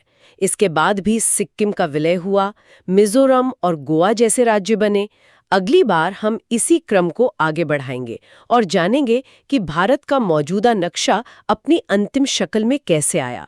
साथ ही हम क्षेत्रीय परिषदों की संरचना और उनके कार्यों पर भी नजर डालेंगे। तो इस तरह 12वें संविधान संशोधन 1962 के जरिए गोवा, दमन और दीव को भारत का एक अभिन्न अंग बना दिया गया। जी, पहले एक संघ राज्य क्षेत्र के तौर पर। हाँ, अब अगर हम 1960 के बाद बने दूसरे नए राज्यों की बात करें तो सबसे पहले शायद बम्बई का जिक्र आता है। बिल्कुल, 1 मई 1960 को मतलब एक बहुत बड़ा पुनर्गठन हुआ। उस समय जो बॉम्बे राज्य था, वहाँ मराठी और गुजराती भाषियों के बीच काफी, कह सकते हैं कि तनाव था। हाँ, अपनी अपनी भाषा के आधार पर अलग राज्य की मांग को लेकर, है ना? जी, और इसी संघर्ष के कारण बॉम्बे राज्य को बांटा गया और उससे बने 2 नए राज्य, महाराष्ट्र और गुजरात। ठीक है, और गोवा की बात पर वापस आएं तो भारत सरकार ने उस पर अधिकार कैसे किया? मतलब वो तो पुर्तगालियों के अधीन था। हाँ, तो हुआ ये कि भारत सरकार ने 18 दिसंबर 1961 को गोवा, दमन और दीव की मुक्ति के लिए पुर्तगालियों के विरुद्ध सैनिक कार्रवाई की।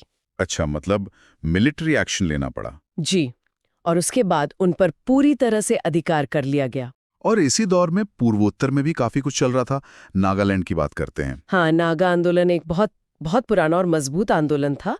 वो अपनों अलग पहचान चाहते थे, तो इसी के चलते असम को विभाजित करना पड़ा। और नागालैंड एक अलग राज्य बना। जी, 1 दिसंबर 1963 को नागालैंड को एक अलग राज्य का दर्जा दिया गया। फिर अगर उत्तर भारत की तरफ देखें तो पंजाब में भी एक बड़ा भाषाई आंदोलन चल रहा था। बिल्कुल, पंजाबी सूबा आंदोलन, और उसी के परिणाम स्वरूप 1 नवंबर 1966 को पंजाब का फिर से विभाजन हुआ। तो इसमें से कौन-कौन से राज्य बने? एक तो पंजाबी भाषी लोगों के लिए पंजाब बना, और जो हिंदी भाषी इलाके थी उनसे हरियाणा बना दिया गया। एकदम सही।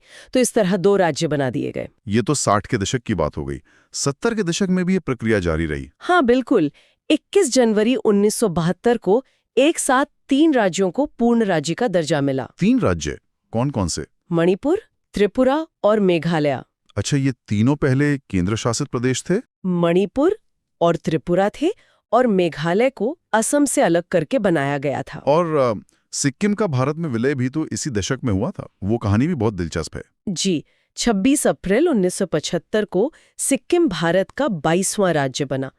वो एक कह सकते हैं कि पूरी तरह से एक लोकतांत्रिक विलय था। ठीक है, फिर 80 के दशक में भी कुछ नए राज्य बने। हाँ, 80 के दशक के आखिर में 20 फरवरी 1987 को मिजोरम और अरुणाचल प्रदेश, इन दोनों को पूर्ण राज्य का दर्जा दिया गया। ये भी पूर्वोत्तर के ही राज्य हैं। जी, और इसके ठीक बाद 30 मई 1987 को गोवा को भी आखिरकार राज्य का दर्जा मिल ही गया। अच्छा। तो गोवा 25वां राज्य बना, मतलब आजादी के इतने साल बाद। हाँ, उसे राज्य बनने में काफी समय लगा। और फिर आया साल 2000, जब एक साथ 3 बड़े राज्य बने। हाँ, ये एक बहुत बड़ा साल था राज्यों के पुनर्गठन के लिहाज से। 1 नवंबर 2000 को बना छत्तीसगढ़, भारत का 26वां राज्य। जी। फिर 9 नवंबर 2000 को उत्तराखंड, जो 27वां राज्य था, और उसके कुछ ही दिन बाद 15 नवंबर 2000 को झारखंड 28वां राज्य बना। तो इस तरह आज भारत में 28 राज्य और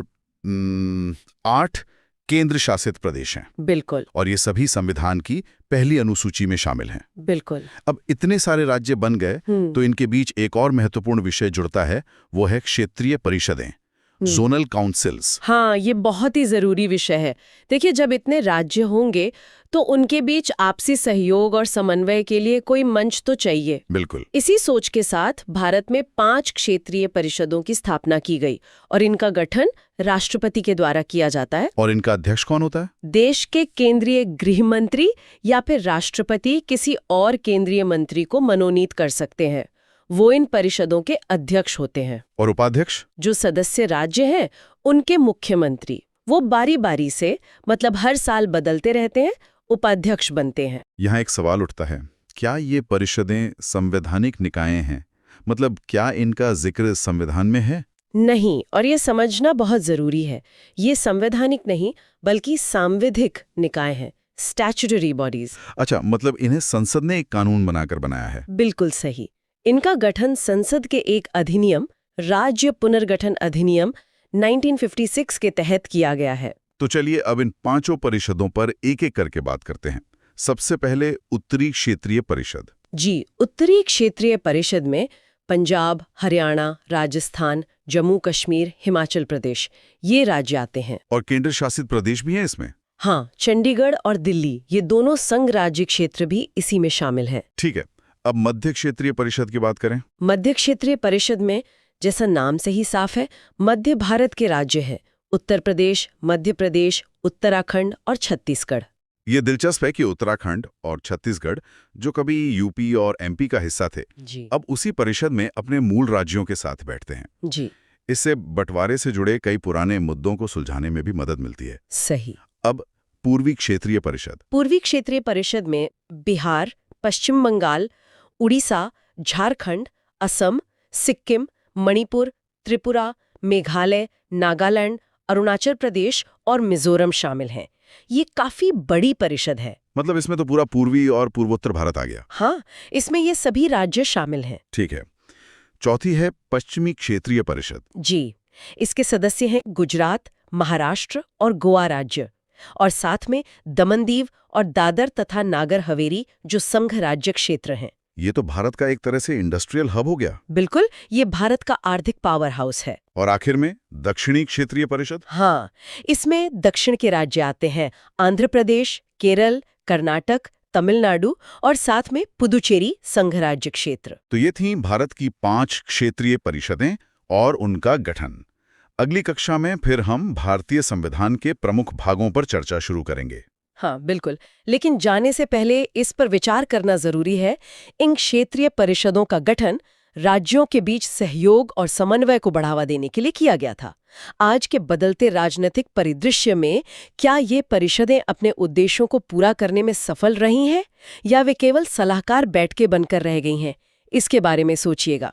तो चलिए आज हम संविधान के भाग 2 पर अपनी चर्चा शुरू करते हैं, जो है नागरिकता। बिल्कुल, इसका वर्णन हमें अनुच्छेद 5 से लेकर अनुच्छेद 11 तक में मिलता है। और सबसे पहली और मुझे लगता है सबसे महत्वपूर्ण बात जो हमें याद रखनी है वो ये है कि भारत में एकल नागरिकता का प्रावधान है। हाँ, सिंगल सिटीजनशिप।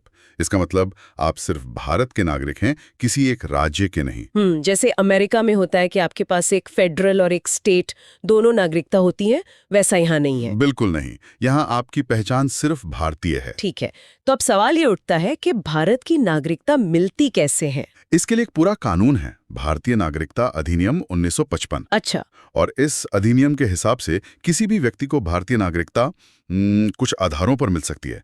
तो हम एक एक करके इन सभी को समझते हैं। बिल्कुल, तो सबसे पहला आधार क्या है? सबसे पहला और सबसे स्वाभाविक है जन्म से नागरिकता। जन्म से मतलब जिसका जन्म भारत में हुआ हो? हाँ बिल्कुल, इसका मतलब है कि हर वो व्यक्ति जिसका जन्म भारत में 26 जनवरी 1950 को या उसके बाद हुआ हो, वो जन्म से ही भारत का नागरिक माना जाएगा। पर इसमें एक अपवाद भी तो है ना? हाँ, एक छोटा सा अपवाद है। भारत में जन्मे विदेशी राजनयिकों मतलब डिप्लोमैट्स के बच्चे अच्छा, और शत्रुओं के बच्चे वो इस प्रावधान के अंतर्गत नहीं आते हैं। ठीक है, ये तो हुई उनकी बात जिनका जन्म भारत में हुआ, लेकिन उन लोगों का क्या जिनका जन्म भारत के बाहर किसी दूसरे देश में हुआ हो? बहुत अच्छा सवाल है। और यहीं पर नागरिकता का दूसरा आधार सामने आता है, वंश परंपरा द्वारा नागरिकता। वंश परंपरा? हाँ, नियम यह है कि अगर किसी व्यक्ति का जन्म 26 जनवरी 1950 के बाद भारत के बाहर हुआ हो और उसके जन्म के समय उसके माता पिता में से कोई एक भारत का नागरिक हो, तो वो व्यक्ति भी भारत का नागरिक माना जाएगा। एक मिनट, यहाँ एक बहुत जरूरी बात है। पहले तो जहाँ तक मुझे याद है, नागरिकता का आधार सिर्फ पिता की नागरिकता होती थी। बिल्कुल सही पकड़ा आपने। पहले यही नियम था, लेकिन नागरिकता संशोधन अधिनियम 1992 के द्वारा ये प्रावधान बदला गया। अच्छा, तो 1992 में बदलाव आया? हाँ, और ये तय किया गया कि माता की नागरिकता के आधार पर भी विदेश में जन्मे व्यक्ति को नागरिकता दी जा सकती है। ये तो बहुत ही महत्वपूर्ण बदलाव था। बिल्कुल। चलिए अब तीसरे आधार पर आते हैं, वो है देशीकरण द्वारा नागरिकता। देशीकरण या नेचुरलाइजेशन? हाँ, ये एक और तरीका है। कोई भी विदेशी व्यक्ति जो कुछ शर्तों को पूरा करता है, वो भारत सरकार से देशीकरण का प्रमाण पत्र प्राप्त करके भारत की नागरिकता हासिल कर सकता है। ठीक है, और चौथा तरीका? चौथा तरीका है पंजीकरण द्वारा नागरिकता यानी रजिस्ट्रेशन से। इसमें कौन कौन से लोग आते हैं? इसमें कुछ विशेष वर्ग हैं, जैसे पहला तो ये कि वे व्यक्ति जो पंजीकरण के लिए प्रार्थना पत्र देने की तारीख से कम 6 महीने पहले से भारत में रह रहे हों। सिर्फ 6 महीने? हाँ, उस समय यही था। दूसरा, वे भारतीय जो अविभाज्य भारत से बाहर किसी दूसरे देश में निवास कर रहे हों। तीसरा, वे स्त्रियां जिन्होंने किसी भारतीय से विवाह कर लिया है या भविष्य में विवाह करने वाली हैं। अच्छा। चौथा है भारतीय नागरिकों के नाबालिग बच्चे। ठीक है। और पांचवा, राष्ट्रमंडलीय देशों के वे नागरिक जो भारत में रहते हैं या भारत सरकार की नौकरी कर रहे हों। तो ये सभी लोग आवेदन देकर नागरिकता प्राप्त कर सकते हैं? जी हाँ। और अब आते हैं पांचवें और सबसे सीधे तरीके पर। वो कौन सा है? भूमि विस्तार द्वारा। हाँ, ये तो नाम से ही साफ है। बिल्कुल। अगर भविष्य में किसी नए भूभाग को भारत में शामिल किया जाता है, तो उस क्षेत्र में रहने वाले व्यक्तियों को मतलब अपने आप ही भारत की नागरिकता मिल जाती है। ठीक है, तो ये थे 1955 के अधिनियम के मुख्य प्रावधान, लेकिन इनमें बाद में कुछ बदलाव भी तो हुए, खासकर 1986 में। हाँ बिल्कुल, नागरिकता संशोधन अधिनियम 1986 ने कुछ बहुत जरूरी बदलाव किए। क्या थे वो मुख्य संशोधन? पहला संशोधन तो जन्म से नागरिकता वाले नियम में ही किया गया। अच्छा, उसमें क्या बदला? अब ये नियम बना दिया गया कि भारत में जन्मे केवल उसी व्यक्ति को नागरिकता दी जाएगी जिसके माता पिता में से कोई एक भारत का नागरिक हो। तो सिर्फ भारत में जन्म लेना काफी नहीं था अब? नहीं, बिल्कुल नहीं। और दूसरा बड़ा संशोधन था पंजीकरण द्वारा नागरिकता के लिए। जो व्यक्ति पंजीकरण के माध्यम से नागरिकता प्राप्त करना चाहते हैं, उनके लिए अब भारत में कम से कम 5 साल तक निवास करना अनिवार्य कर दिया गया। 5 साल? अरे वाह, पहले तो ये अवधि सिर्फ 6 महीने की थी। जी। तो ये एक बड़ा बदलाव था। और ये अधिनियम जम्मू कश्मीर और असम सहित भारत के सभी राज्यों पर लागू होता है। ठीक है, तो हमने नागरिकता पाने के तरीके समझ लिए। अब सिक्के का दूसरा पहलू देखते हैं, मतलब भारतीय नागरिकता का अंत कैसे हो सकता है? हाँ, जिस तरह नागरिकता प्राप्त की जा सकती है, उसी तरह इसका अंत भी हो सकता है। और इसके 3 मुख्य तरीके हैं। पहला तरीका क्या है? पहला है नागरिकता का परित्याग करने से, मतलब कोई भी वयस्क भारतीय नागरिक स्वेच्छा से अपनी नागरिकता छोड़ सकता है। अपनी मर्जी से? हाँ, अपनी मर्जी से। और दूसरा है किसी अन्य देश की नागरिकता स्वीकार कर लेने पर। अच्छा, तो अगर कोई भारतीय नागरिक किसी दूसरे देश की नागरिकता ले तो उसकी भारतीय नागरिकता अपने आप समाप्त हो जाती है, क्योंकि भारत में दोहरी नागरिकता नहीं है। ये तो बिल्कुल साफ है। और तीसरा तरीका है सरकार द्वारा नागरिकता छीनने पर। सरकार नागरिकता छीन भी सकती है? हाँ, लेकिन सिर्फ कुछ खास परिस्थितियों में। जैसे अगर कोई व्यक्ति अवैध तरीकों से नागरिकता प्राप्त करता है, मतलब धोखाधड़ी से? बिल्कुल, या फिर संविधान का अनादर करता है, तो भारत सरकार उसकी नागरिकता छीन सकती है। ठीक है। अब यहाँ एक और विशेष बात पर ध्यान देना जरूरी है, जो जम्मू कश्मीर राज्य से संबंधित थी। हाँ, हालांकि अब स्थिति बदल गई है, पर यह समझना जरूरी है। जम्मू कश्मीर के विधानमंडल को राज्य में स्थायी रूप से निवास करने वाले व्यक्तियों को कुछ अधिकार और विशेषाधिकार प्रदान करने की शक्ति दी गई थी। और ये शक्ति किन विषयों के संबंध में थी? इसमें मुख्य रूप से 4 बातें थी। पहला, राज्य के अधीन नियोजन के संबंध में, यानी सरकारी नौकरियां। हाँ। दूसरा, राज्य में अचल संपत्ति के अर्जन के संबंध में, मतलब जमीन जायदाद खरीदना। ठीक है। तीसरा, राज्य में स्थायी रूप से बस जाने के संबंध में। और चौथा, छात्रवृत्तियां या इसी प्रकार की दूसरी सहायता जो राज्य सरकार प्रदान करती है। तो ये सारे अधिकार सिर्फ वहाँ के स्थायी निवासियों के लिए ही थे? जी हाँ, बिल्कुल। ठीक है, तो आज हमने नागरिकता से संबंधित लगभग सभी महत्वपूर्ण प्रावधानों को समझ लिया है। हाँ, नागरिकता कैसे मिलती है, कैसे खत्म हो सकती है, और उसमें समय के साथ क्या बदलाव आए हैं, ये सब हमने कवर किया। बहुत बढ़िया। तो हमारी आज की ये चर्चा यहीं समाप्त होती है। अगली कक्षा में हम एक बहुत ही महत्वपूर्ण विषय पर बात शुरू करेंगे। कौन सा विषय? मौलिक अधिकार, यानी फंडामेंटल राइट्स। वाह, ये तो संविधान की आत्मा है। इस पर चर्चा में मजा आएगा। तो इस तरह हमने देखा कि मौलिक अधिकार क्या हैं, इन्हें कहां से लिया गया है और इन्हें भारतीय संविधान का मैग्ना कार्टा क्यों कहा जाता है। हमने ये भी समझा कि मूल रूप से 7 मौलिक अधिकार थे, लेकिन संपत्ति के अधिकार को हटा दिए जाने के बाद अब 6 अधिकार बचे हैं। जी। आज हम इन 6 अधिकारों में से पहले अधिकार से अपनी चर्चा शुरू करते हैं, जो है समता या समानता का अधिकार। बिल्कुल, राइट टू इक्वालिटी। इसका वर्णन अनुच्छेद 14 से लेकर 18 तक में किया गया है। चलिए तो फिर सीधे अनुच्छेद 14 को देखते हैं। हाँ। ये कहता है विधि के समक्ष समता। इसका मतलब तो सीधा सा यही हुआ कि कानून की नजर में सब बराबर है। हाँ, मोटे तौर पर तो यही मतलब है, पर ये एक लाइन अपने आप में 2 बहुत जरूरी सिद्धांत रखती है। अच्छा। पहला है विधि के समक्ष समता, मतलब इक्वालिटी बिफोर द लॉ। ये एक ब्रिटिश विचार है। इसका मतलब है कि कोई भी व्यक्ति कानून से ऊपर नहीं है, चाहे वो कोई भी हो, प्रधानमंत्री हो या एक आम नागरिक, कानून सबके लिए एक है। ठीक है। और दूसरा सिद्धांत?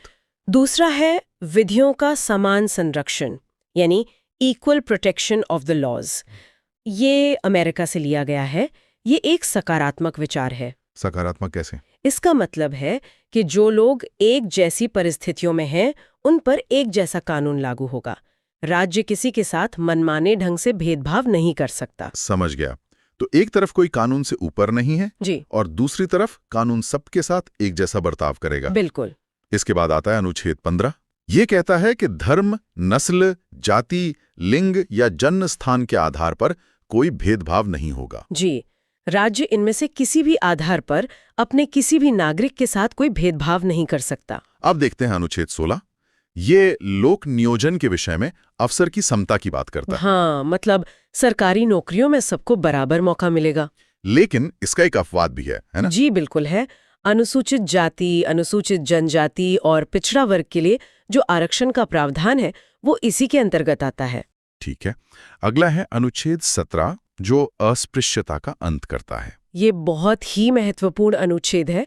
छुआछूत को खत्म करने के लिए इसे एक दंडनीय अपराध घोषित किया गया है। और समता के अधिकार के तहत जो आखिरी अनुच्छेद है वो है 18, उपाधियों का अंत। हाँ, इसके अनुसार राज्य, सेना या विद्या मतलब एजुकेशन से जुड़े सम्मान के अलावा और कोई उपाधि नहीं दे सकता। और कोई भारतीय नागरिक किसी दूसरे देश से भी कोई उपाधि नहीं ले सकता? ले सकता है, लेकिन उसके लिए राष्ट्रपति की आज्ञा जरूरी है, बिना उनकी आज्ञा के नहीं। तो ये था समता का अधिकार। अब हम अपने दूसरे मौलिक अधिकार की ओर बढ़ते हैं, स्वतंत्रता का अधिकार। बिल्कुल, राइट टू फ्रीडम। इसका वर्णन अनुच्छेद 19 से लेकर 22 तक में किया गया है। सबसे पहले अनुच्छेद 19 को समझते हैं। इसमें कई तरह की स्वतंत्रताएं दी गई हैं। हाँ, मूल संविधान में 7 थीं, लेकिन अब सिर्फ 6 हैं। सबसे पहली अनुच्छेद 19A, बोलने की स्वतंत्रता। अनुच्छेद में आता है, अलग से नहीं है। अच्छा, फिर 19B के तहत हम शांति से बिना हथियारों के इकट्ठा हो सकते हैं, सभा कर सकते हैं। जी, और 19C हमें संघ बनाने की स्वतंत्रता देता है। कोई भी एसोसिएशन या यूनियन बनाने की। अनुच्छेद 19D के अनुसार हम देश के किसी भी हिस्से में आ जा सकते हैं। आवागमन की पूरी स्वतंत्रता। और 19E के तहत देश के किसी भी क्षेत्र में बसने और रहने की स्वतंत्रता है। यहाँ पर जम्मू कश्मीर एक अपवाद था, हाँ, है ना? हाँ, पहले था, अब वो स्थिति बदल गई है। और जो 7वां अधिकार था 19F, हाँ, वो संपत्ति का अधिकार था। जी, जिसे 44वें संविधान संशोधन 1979 के द्वारा हटा दिया गया। और आखिर में 19G हमें कोई भी व्यापार या अपनी जीविका चलाने की स्वतंत्रता देता है। बिल्कुल। अब आते हैं अनुच्छेद 20 पर। ये अपराधों के लिए दोष सिद्धि के संबंध में संरक्षण देता है। हाँ, ये बहुत जरूरी है। इसके तहत किसी भी अभियुक्त या दोषी व्यक्ति को 3 तरह का प्रोटेक्शन मिलता तो है। पहला क्या है? पहला ये कि किसी भी व्यक्ति को एक अपराध के लिए सिर्फ एक ही बार सजा मिलेगी, जिसे डबल जेपेडी कहते हैं। ठीक है। और दूसरा ये कि सजा उसी कानून के तहत मिलेगी जो अपराध करते समय लागू था, किसी पहले या बाद में बने कानून के तहत नहीं। अच्छा, मतलब रेट्रोस्पेक्टिव इफेक्ट नहीं होगा। बिल्कुल। और तीसरा ये कि किसी भी व्यक्ति को खुद अपने खिलाफ गवाही देने के लिए मजबूर नहीं किया जा सकता। Right against self incrimination. जी। अगला है अनुच्छेद 21, जो प्राण एवं दैहिक स्वतंत्रता का संरक्षण देता है। ये तो बहुत व्यापक लगता है। ये भारतीय संविधान का सबसे महत्वपूर्ण अनुच्छेदों में से एक है।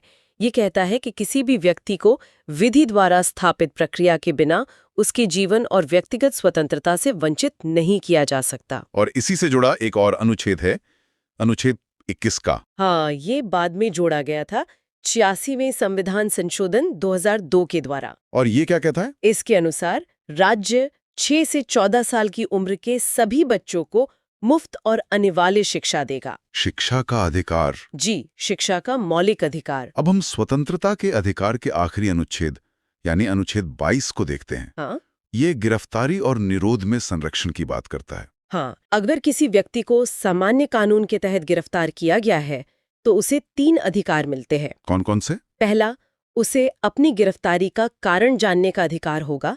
दूसरा, उसे 24 घंटे के अंदर मजिस्ट्रेट के सामने पेश करना होगा। आने जाने के समय को छोड़कर, है ना? हाँ, उस समय को छोड़कर। और तीसरा, उसे अपनी पसंद के वकील से सलाह लेने का अधिकार होगा। लेकिन इसमें एक पेच है।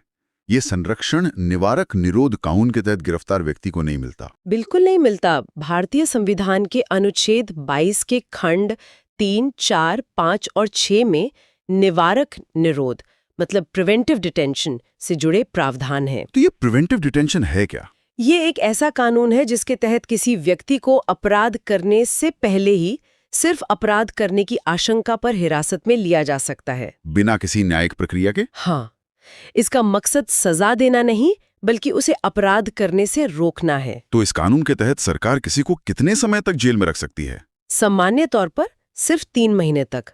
अगर उसे 3 महीने से ज्यादा समय के लिए हिरासत में रखना है तो उसके लिए एक सलाहकार बोर्ड की रिपोर्ट लेनी पड़ती है। और इस निवारक निरोध के संबंध में अब तक कई कानून बनाए गए हैं। जी, कई बनाए गए हैं।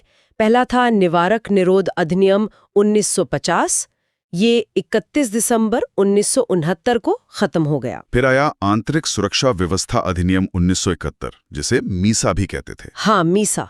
इसे 44वीं संविधान संशोधन 1979 के द्वारा खत्म कर दिया गया। अधिनियम 1974 जी, ये अभी भी लागू है।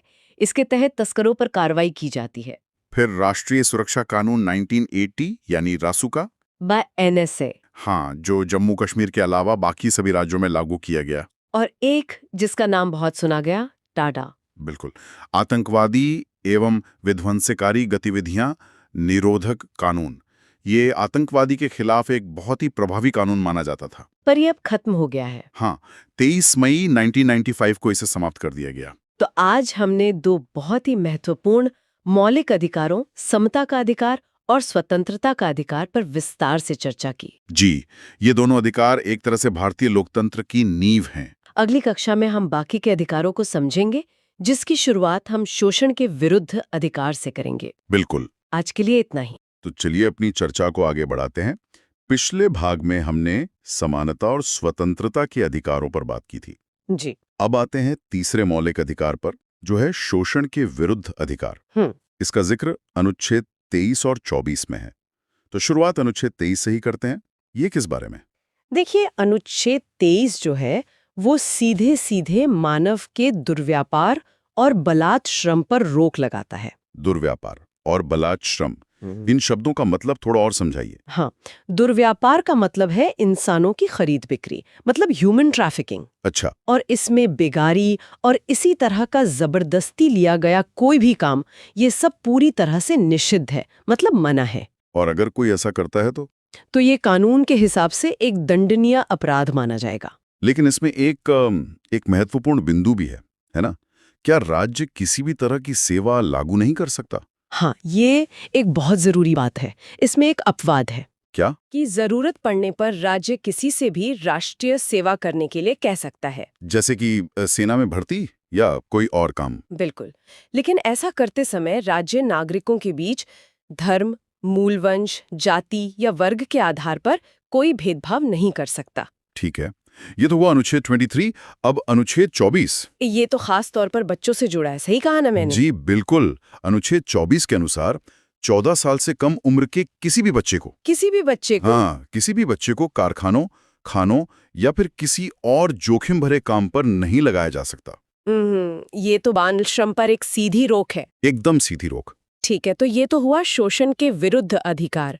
अब चौथे मौलिक अधिकार पर आते हैं, धार्मिक स्वतंत्रता का अधिकार। जी, जो अनुच्छेद 25 से 28 तक है। हाँ, तो अनुच्छेद 25 क्या कहता है? अनुच्छेद 25 किसी भी व्यक्ति को किसी भी धर्म को मानने, उसका आचरण करने और उसका प्रचार करने की पूरी स्वतंत्रता देता है। मतलब कोई भी व्यक्ति अपनी मर्जी से कोई भी धर्म अपना सकता है। हाँ, अपना सकता है और उसका प्रचार प्रसार भी कर सकता है। और ये जो धार्मिक कार्य होते हैं, उनके प्रबंधन के बारे में क्या प्रावधान है? उसके लिए अनुच्छेद 26 है। यह धार्मिक कार्यों के प्रबंध की स्वतंत्रता देता है। अच्छा। इसके तहत कोई भी व्यक्ति अपने धर्म के लिए संस्थाओं की स्थापना कर सकता है, उनका पोषण कर सकता है। और संपत्ति के बारे में? हाँ, वो विधि सम्मत यानी कानून के दायरे में रह के संपत्ति का अर्जन, स्वामित्व और प्रशासन भी कर सकता है। इसका मतलब ये हुआ कि राज्य किसी खास धर्म के प्रचार के लिए टैक्स नहीं लगा सकता। सही। यही बात अनुच्छेद 27 में साफ साफ कही गई है। क्या कहा गया है? इसके अनुसार राज्य किसी भी व्यक्ति को ऐसे कर देने के लिए मजबूर नहीं कर सकता जिसकी आय किसी खास धर्म या धार्मिक संप्रदाय की उन्नति या पोषण में खर्च करने के लिए तय की गई हो। और शिक्षण संस्थानों में धार्मिक शिक्षा के बारे में क्या नियम है? वो अनुच्छेद 28 में होगा। जी। अनुच्छेद 28 के अनुसार कोई भी शिक्षण संस्था जो पूरी तरह से राज्य के पैसे से चल रही हो, मतलब सरकारी स्कूल या कॉलेज? हाँ बिल्कुल, उनमें कोई धार्मिक शिक्षा नहीं दी जाएगी। और अगर कोई छात्र वहां पढ़ता है तो ऐसे शिक्षण संस्थान अपने विद्यार्थियों को किसी भी धार्मिक अनुष्ठान में भाग लेने या किसी धर्मोपदेश को सुनने के लिए बाध्य नहीं कर सकते। ठीक है, यहां तक सब स्पष्ट है।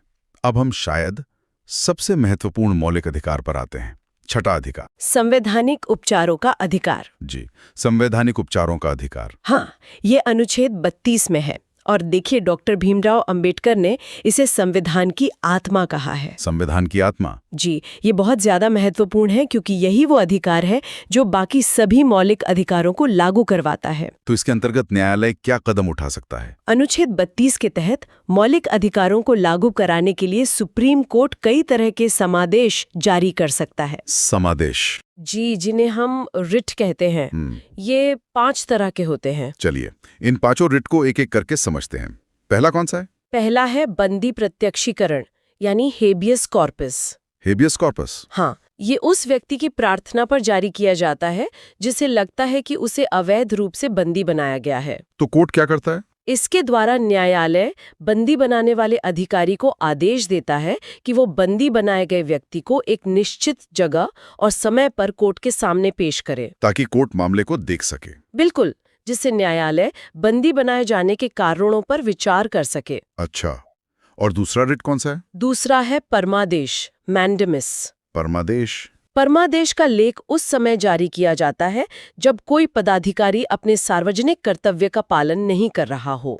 तो इस रिट के जरिए इस आज्ञा पत्र के आधार पर उस पदाधिकारी को उसके कर्तव्य का पालन करने का आदेश जारी किया जाता है। और तीसरा है प्रतिषेध लेख, प्रोहिबिशन। प्रतिषेध मतलब रोकना। हाँ, ये आज्ञा पत्र सर्वोच्च न्यायालय और उच्च न्यायालयों द्वारा अपने से निचली अदालतों को जारी किया जाता है। और इसमें क्या आदेश होता है? इसमें आदेश दिया जाता है कि इस मामले में वे अपने यहाँ कार्यवाही न करें, क्योंकि ये मामला उनके अधिकार क्षेत्र के बाहर है। ठीक है। और चौथा रिट उत्प्रेषण। हाँ, चौथा है उत्प्रेषण, सर्ट्योरारी। ये क्या करता है? इसके द्वारा अधीनस्थ न्यायालयों को यह निर्देश दिया जाता है कि वे अपने पास लंबित मुकदमों के न्याय निर्णयन के लिए उसे वरिष्ठ न्यायालय को भेजें। तो ये प्रतिषेध से अलग कैसे है? देखिए, प्रतिषेध कार्यवाही को बीच में ही रोकता है, जबकि उत्प्रेषण में मामला वरिष्ठ न्यायालय अपने पास मंगवा लेता है। समझ गया। और अंतिम पांचवा रिट। पांचवा और अंतिम रिट है अधिकार पृच्छा लेख, क्वो वारंटो। अधिकार पृच्छा। जी, जब कोई व्यक्ति ऐसे पदाधिकारी के रूप में काम करने लगता है जिसके रूप में काम करने का उसे कानूनी अधिकार नहीं है, मतलब कोई गलत तरीके से किसी पद पर बैठ गया हो। बिल्कुल, तो न्यायालय अधिकार पृच्छा के आदेश से उस व्यक्ति से पूछता है कि वो किस अधिकार से ये काम कर रहा है, और जब तक वो इसका संतोषजनक उत्तर नहीं देता तब तक वो उस पद पर कार्य नहीं कर सकता है। तो ये वो 5 शक्तिशाली उपकरण हैं जो अनुच्छेद 32 के तहत सर्वोच्च न्यायालय को दिए गए हैं, ताकि नागरिकों के मौलिक अधिकारों की रक्षा हो सके। जी, ये सचमुच संविधान का हृदय और आत्मा है। बिल्कुल। इन उपचारों के बिना मौलिक अधिकार तो बस कागज पर लिखी बातें बनकर रह जाते। सही बात है। अब जब हमने अधिकारों और उनके उपचारों को समझ लिया है, तो अगली कक्षा में हम इस बात पर चर्चा करेंगे कि क्या मौलिक अधिकारों में संशोधन किया जा सकता है।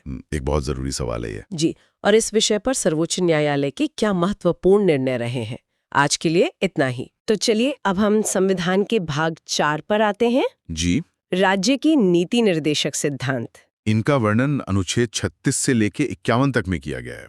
और ये ध्यान रखना बहुत महत्वपूर्ण है कि इनकी प्रेरणा आयरलैंड के संविधान से मिली है। और सबसे बड़ी बात, इन्हें न्यायालय द्वारा लागू नहीं किया जा सकता। जी, ये वाद योग्य नहीं है। तो फिर इनका उद्देश्य क्या है? मूल रूप से इन सिद्धांतों का उद्देश्य एक लोक कल्याणकारी राज्य की स्थापना करना है। एक वेलफेयर स्टेट। हाँ, जहाँ सामाजिक और आर्थिक लोकतंत्र स्थापित हो सके। ठीक है, तो एक एक करके कुछ प्रमुख अनुच्छेदों को देखते हैं।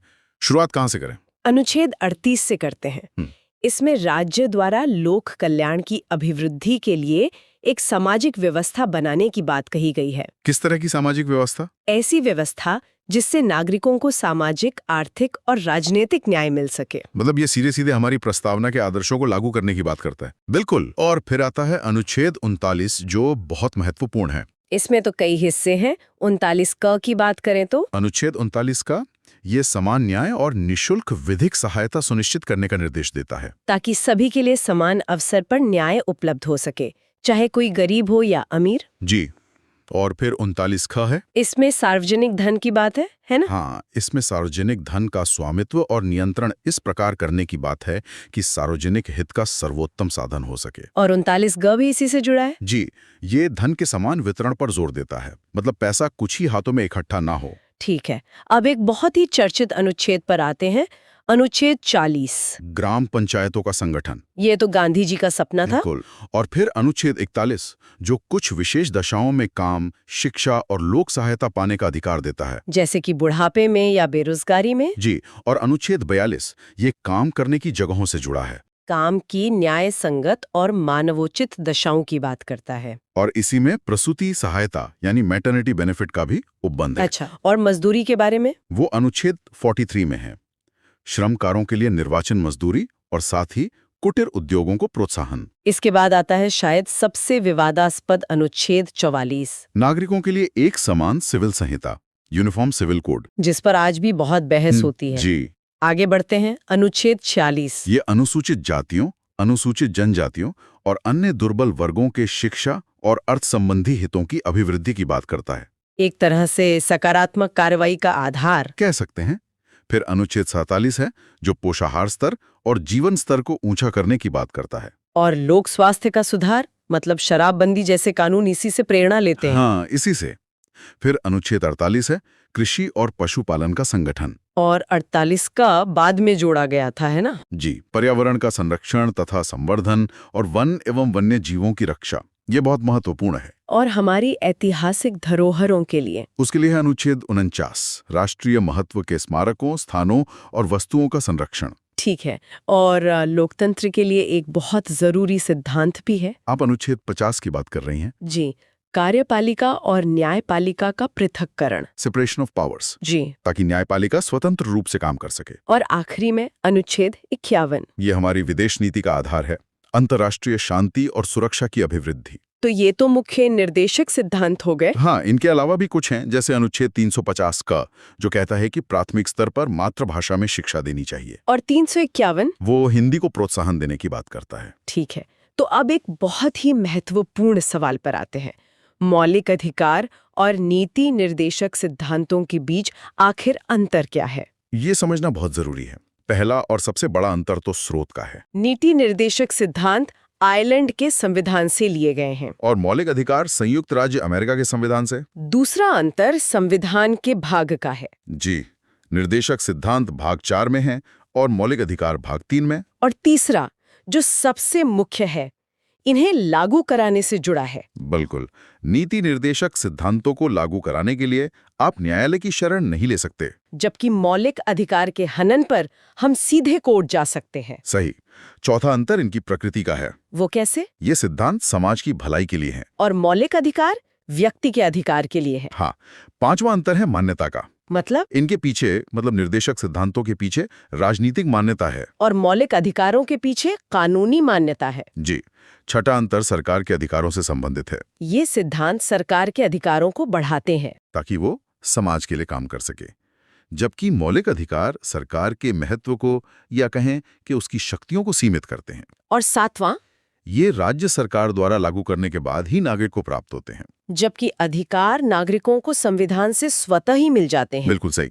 चलिए तो अब आगे बढ़ते हैं और संविधान के एक और महत्वपूर्ण हिस्से मूल कर्तव्य पर चर्चा करते हैं। जी, फंडामेंटल ड्यूटीज। ये तो मूल संविधान का हिस्सा नहीं थे। नहीं, इन्हें सरदार स्वर्ण सिंह समिति की अनुशंसा पर संविधान के 42वें संशोधन जो 1976 में हुआ, उसके द्वारा जोड़ा गया था। और इसकी प्रेरणा कहाँ से मिली? इसे रूस, मतलब तत्कालीन सोवियत संघ के संविधान से लिया गया है। और इन्हें संविधान में कहाँ रखा गया है? इन्हें संविधान के भाग 4 क में अनुच्छेद 51 क के तहत रखा गया है। तो कुल कितने मूल कर्तव्य हैं? अभी 11 हैं।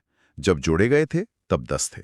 तो एक एक करके इन्हें समझते हैं। पहला कर्तव्य क्या है? पहला है कि प्रत्येक नागरिक का ये कर्तव्य होगा कि वो संविधान का पालन करे और उसके आदर्शों, संस्थाओं, राष्ट्रध्वज और राष्ट्रगान का आदर करे। जी। दूसरा, स्वतंत्रता के लिए हमारे राष्ट्रीय आंदोलन को प्रेरित करने वाले उच्च आदर्शों को हृदय में संजोए रखें और उनका पालन करें। मतलब जिन सिद्धांतों के लिए आजादी की लड़ाई लड़ी गई उन्हें याद रखें। बिल्कुल। तीसरा है भारत की प्रभुता, एकता और अखंडता की रक्षा करे और उसे अक्षुण्ण रखे। चौथा कर्तव्य, देश की रक्षा करे, मतलब जब भी देश को जरूरत हो। हाँ। पांचवा है भारत के सभी लोगों में समरसता और समान भ्रातृत्व की भावना का निर्माण करे, भाईचारे की भावना। जी। और छठा है हमारी सामाजिक संस्कृति की गौरवशाली परंपरा का महत्व समझे और उसका परिरक्षण करें, हमारी मिलीजुली संस्कृति को बचाए रखना। सही। सातवां, प्राकृतिक पर्यावरण की रक्षा और उसका संवर्धन करें। ये तो निर्देशक सिद्धांतों में भी था। हाँ, ये राज्य और नागरिक दोनों की जिम्मेदारी है। आठवां कर्तव्य बहुत दिलचस्प है। वैज्ञानिक दृष्टिकोण और ज्ञानार्जन की भावना का विकास करें, अंधविश्वास से दूर होकर तर्कपूर्ण सोच को अपनाना। जी। 9वां है सार्वजनिक संपत्ति को सुरक्षित रखें। और हिंसा से दूर रहें। हाँ, 10वां है व्यक्तिगत एवं सामूहिक गतिविधियों के सभी क्षेत्रों में उत्कर्ष की ओर बढ़ने का सतत प्रयास करें। मतलब खुद को और देश को बेहतर बनाने की कोशिश करते रहें। और 11वां कर्तव्य जो बाद में जोड़ा गया, ये शिक्षा से संबंधित है ना? हाँ, माता पिता या संरक्षक द्वारा 6 से 14 वर्ष के बच्चों हेतु प्राथमिक शिक्षा प्रदान करना। ये कौन से संशोधन से जोड़ा गया? यह कर्तव्य 86वें संशोधन 2002 के द्वारा जोड़ा गया। तो ये थे हमारे मूल कर्तव्य। जी तो इसके साथ ही संविधान का यह महत्वपूर्ण भाग यहाँ समाप्त होता है। हाँ, अगली कक्षा में हम संघीय कार्यपालिका के विषय पर अपनी चर्चा शुरू करेंगे। बातों को आगे बढ़ाते हुए आज हम संघीय कार्यपालिका के प्रमुख यानी राष्ट्रपति के विषय में विस्तार से जानेंगे। जी, जैसा कि हम जानते हैं, भारत में संसदीय व्यवस्था है और इस व्यवस्था में राष्ट्रपति नाम मात्र की कार्यपालिका होते हैं। मतलब असली शक्ति प्रधानमंत्री और उनके मंत्रिमंडल के पास होती है। बिल्कुल, राष्ट्रपति देश के संवैधानिक प्रधान हैं। उन्हें भारत का प्रथम नागरिक भी कहा जाता है। तो चलिए सबसे पहले ये समझते हैं कि अगर किसी को राष्ट्रपति बनना हो तो उसके लिए क्या-क्या योग्यताएं होनी चाहिए। देखिए, संविधान के अनुच्छेद 58 में इसकी 4 मुख्य शर्तें दी गई हैं। ओके। पहली, कि व्यक्ति भारत का नागरिक हो। ये तो जाहिर सी बात है। हाँ, ये तो होना ही चाहिए। दूसरी, कि वो 35 वर्ष की आयु पूरी कर चुका हो। ठीक है, 35 साल। तीसरी, वो लोकसभा का सदस्य निर्वाचित किए जाने के योग्य हो। अच्छा, यहाँ एक बात है, इसका मतलब ये नहीं है कि उन्हें लोकसभा का सदस्य होना ही चाहिए, बस योग्य होना चाहिए। सही है? एकदम सही, बस योग्यता होनी चाहिए। और चौथी शर्त है कि वो चुनाव के समय किसी लाभ के पद पर ना हो। लाभ का पद, ये थोड़ा समझाएंगे। मतलब वो किसी ऐसी सरकारी नौकरी में ना हो जिससे उनकी निष्पक्षता पर सवाल उठे। पर यहाँ एक दिलचस्प बात है। वो क्या? अगर कोई व्यक्ति पहले से ही राष्ट्रपति, उपराष्ट्रपति, किसी राज्य का राज्यपाल या फिर केंद्र या राज्य में मंत्री है तो उस पद को लाभ का पद नहीं माना जाएगा। ओह अच्छा, तभी मंत्री या राज्यपाल भी चुनाव लड़ पाते हैं। जी हाँ, बिल्कुल। तो ये तो हो गई योग्यता की बात। अब आते हैं निर्वाचन पर। ये तो हम जानते हैं कि आम जनता सीधे वोट नहीं डालती, तो फिर राष्ट्रपति को चुनता कौन है? राष्ट्रपति का चुनाव एक निर्वाचक मंडल करता है, एक इलेक्टोरल कॉलेज। और इस कॉलेज में कौन कौन होता है? इसमें राज्यसभा, लोकसभा और सभी राज्यों की विधानसभाओं के सिर्फ निर्वाचित सदस्य होते हैं। सिर्फ निर्वाचित सदस्य? मतलब जो मनोनीत सदस्य होते हैं, जैसे राज्यसभा में 12 सदस्य, वो वोट नहीं करते? नहीं, वो इस चुनाव में भाग नहीं लेते। और अब तो एक नई व्यवस्था के तहत पुदुचेरी और दिल्ली विधानसभा के निर्वाचित सदस्यों को भी इसमें शामिल कर लिया गया है। ठीक है। और अगर किसी को चुनाव लड़ना हो तो क्या कोई भी जाकर नामांकन भर सकता है? नहीं, ऐसा भी नहीं है। उम्मीदवार के लिए निर्वाचक मंडल के ही 50 सदस्य प्रस्तावक होने चाहिए और 50 सदस्य अनुमोदक। यानी कुल 100 सांसदों या विधायकों का समर्थन चाहिए सिर्फ नामांकन के लिए। हाँ, इससे ये सुनिश्चित होता है कि केवल गंभीर उम्मीदवार ही चुनाव में उतरे। और क्या कोई एक व्यक्ति दोबारा राष्ट्रपति बन सकता है? हाँ, इस पर कोई सीमा नहीं है। एक ही व्यक्ति जितनी बार चाहे राष्ट्रपति के पद पर निर्वाचित हो सकता है। तो ये तो हुई चुनाव की प्रक्रिया। अब मान लीजिए कि राष्ट्रपति को उनके पद से हटाना हो, तो क्या इसका भी कोई प्रावधान है? जी है, और ये प्रक्रिया बहुत बहुत कठिन बनाई गई है। इसे महाभियोग या इम्पीचमेंट कहते हैं। इसका जिक्र संविधान के अनुच्छेद 61 में है। महाभियोग। और ये किस आधार पर लाया जा सकता है? इसका सिर्फ एक ही आधार है, संविधान का अतिक्रमण, यानी संविधान का उल्लंघन करने पर। लेकिन संविधान का अतिक्रमण तो बहुत स्पष्ट नहीं है। इसे कौन तय करेगा? सही सवाल है। इसकी कोई साफ परिभाषा नहीं है। ये तय करने का अधिकार संसद को ही दिया गया है।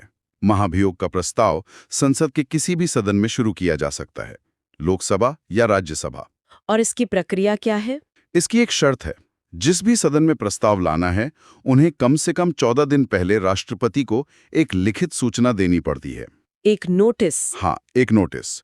और उस नोटिस पर उस सदन के कम से कम 1/4 सदस्यों के हस्ताक्षर होने जरूरी हैं। और नोटिस के बाद जब प्रस्ताव सदन में आता है तो उसे उस सदन की कुल सदस्य संख्या के कम से कम 2/3 बहुमत से पारित करना होता है। कुल सदस्य संख्या का 2/3? ये तो बहुत बड़ा बहुमत है। जी, और एक सदन से पास होने के बाद प्रस्ताव दूसरे सदन में जाता है। दूसरा सदन इन आरोपों की जांच करता है और इस जांच के दौरान राष्ट्रपति का क्या? जांच के दौरान राष्ट्रपति को अपना पक्ष रखने का पूरा अधिकार होता है। वो खुद उपस्थित हो सकते हैं या अपना कोई प्रतिनिधि भेज सकते हैं। और अगर दूसरा सदन भी आरोपों को सही मान ले? अगर जांच के बाद दूसरा सदन भी प्रस्ताव को अपनी कुल सदस्य संख्या के कम से कम 2/3 बहुमत से पारित कर दे, तो उसी तारीख से राष्ट्रपति को अपने पद से हटा हुआ मान लिया जाता है। समझ गया। अच्छा, अगर राष्ट्रपति का पद उनकी मृत्यु या त्यागपत्र से खाली हो जाए, तब क्या होता है? ऐसी किसी भी स्थिति में पद को 6 महीने के अंदर भरना अनिवार्य होता है। ठीक है, तो चलिए अब उस हिस्से पर आते हैं जिसका सबको इंतजार रहता है, राष्ट्रपति की शक्तियां और कर्तव्य। शुरुआत नियुक्ति संबंधी शक्तियों से करते हैं। बिल्कुल, ये उनकी एक बहुत बड़ी शक्ति है। राष्ट्रपति ही भारत के प्रधानमंत्री की नियुक्ति करते हैं। और बाकी मंत्रियों की? बाकी मंत्रियों की नियुक्ति भी राष्ट्रपति ही करते हैं, लेकिन प्रधानमंत्री की सलाह पर। और सरकार के बाहर? सरकार के बाहर भी लगभग सभी बड़े संवैधानिक पदों पर नियुक्तियां राष्ट्रपति ही करते हैं, जैसे सर्वोच्च न्यायालय और उच्च न्यायालयों के मुख्य न्यायाधीश। अच्छा, जजों की नियुक्ति भी? हाँ, भारत के नियंत्रक एवं महालेखा परीक्षक यानी सीएजी, राज्यों के राज्यपाल, मुख्य चुनाव आयुक्त और दूसरे चुनाव आयुक्त, भारत के महान्यायवादी, यूपीएससी के अध्यक्ष और सदस्य। ये लिस्ट तो बहुत लंबी है। जी, बहुत लंबी है। वित्त आयोग, भाषा आयोग, पिछड़ा वर्ग आयोग, अल्पसंख्यक आयोग के सदस्य, भारत के राजदूत, इन सब की नियुक्ति राष्ट्रपति ही करते हैं। मतलब देश के पूरे प्रशासनिक और संवैधानिक ढांचे की चाबी एक तरह से उनके हाथ में है। आप ऐसा कह सकते हैं। अब बात करते हैं उनकी विधायी शक्तियों की। हाँ, कहा जाता है कि राष्ट्रपति संसद का एक अभिन्न अंग होते हैं। इसका क्या मतलब है? इसका मतलब है कि संसद सिर्फ लोकसभा और राज्यसभा से नहीं बनती। लोकसभा, राज्यसभा और राष्ट्रपति तीनों मिलकर संसद बनाते हैं। तो कोई भी विधेयक, कानून तभी बनता है जब उस पर राष्ट्रपति अपनी स्वीकृति दे देते हैं? बिल्कुल, उनके हस्ताक्षर के बिना कोई विधेयक, कानून नहीं बन सकता। और क्या अधिकार हैं उनके पास इस क्षेत्र में? उन्हें संसद के सत्र को बुलाने, सत्र खत्म करने और लोकसभा को भंग करने का भी अधिकार है। हर आम चुनाव के बाद पहले सत्र की शुरुआत और हर साल के पहले सत्र की शुरुआत राष्ट्रपति के अभिभाषण से ही होती है। मैंने ये भी सुना है कि वो कुछ सदस्यों को सीधे मनोनीत भी कर सकते हैं। जी, वो साहित्य, विज्ञान, कला और समाज सेवा में विशेष ज्ञान रखने वाले 12 व्यक्तियों को राज्यसभा के लिए मनोनीत कर सकते हैं। और लोकसभा में? लोकसभा में वे आंग्ल भारतीय समुदाय के 2 व्यक्तियों को मनोनीत कर सकते थे, अगर उन्हें लगे कि समुदाय का पर्याप्त प्रतिनिधित्व नहीं है। अच्छा, अब एक बहुत ही खास शक्ति पर आते हैं, अध्यादेश जारी करने की शक्ति। ये क्या है? ये अनुच्छेद 123 के तहत मिलती है। मान लीजिए संसद का सत्र नहीं चल रहा है और देश को किसी कानून की तत्काल जरूरत है। हाँ, कोई आपात स्थिति आ गई। तो ऐसी स्थिति में राष्ट्रपति एक अध्यादेश यानी ऑर्डिनेंस जारी कर सकते हैं और इस अध्यादेश की शक्ति और प्रभाव बिल्कुल संसद द्वारा बनाए गए कानून जैसा ही होता है। तो ये तो एक तरह से राष्ट्रपति को कानून बनाने की शक्ति दे देता है। पर यह अस्थायी है। जैसे ही संसद का सत्र शुरू होता है, उसके 6 सप्ताह के अंदर उस अध्यादेश को संसद से स्वीकृत करवाना जरूरी है। अगर ऐसा नहीं होता तो वो अध्यादेश खत्म हो जाता है। समझ गया। अब उनकी सैनिक शक्तियों की बात करते हैं। उन्हें तीनों सेनाओं का सर्वोच्च सेनापति कहा जाता है। हाँ, वे जल, थल और वायु तीनों सेनाओं के सर्वोच्च सेनापति होते हैं, लेकिन वो इस शक्ति का प्रयोग विधि द्वारा यानी सरकार की सलाह पर ही करते हैं। और राजनयिक शक्तियां, जैसे दूसरे देशों से संधि वगैरह? दूसरे देशों के साथ कोई भी समझौता या संधि राष्ट्रपति के नाम से ही की जाती है। वही दूसरे देशों में भारत के राजदूत नियुक्त करते हैं और भारत में विदेशी राजदूतों का स्वागत करते हैं। अब एक और बड़ी शक्ति है, क्षमादान की शक्ति, अनुच्छेद 72। क्या राष्ट्रपति किसी की भी सजा माफ कर सकते हैं? जी, उन्हें किसी भी अपराध के लिए दोषी ठहराए गए व्यक्ति की सजा को क्षमा करने, कुछ समय के लिए टालने, सजा की प्रकृति बदलने या सजा की अवधि को कम करने की शक्ति है। मतलब फांसी की सजा को भी? हाँ, फांसी की सजा को भी उम्र कैद में बदल सकते हैं या पूरी तरह माफ भी कर सकते हैं। और आखिर में आपातकालीन शक्तियां, इमरजेंसी। संविधान में राष्ट्रपति को 3 तरह की आपातकालीन शक्तियां दी गई हैं। पहली है अनुच्छेद 352, युद्ध या सशस्त्र विद्रोह की स्थिति में राष्ट्रीय आपातकाल। ठीक है। दूसरी है अनुच्छेद 356, जिसे हम आम भाषा में राष्ट्रपति शासन कहते हैं। ये तब लगता है जब किसी राज्य में संवैधानिक तंत्र विफल हो जाता है। और तीसरी?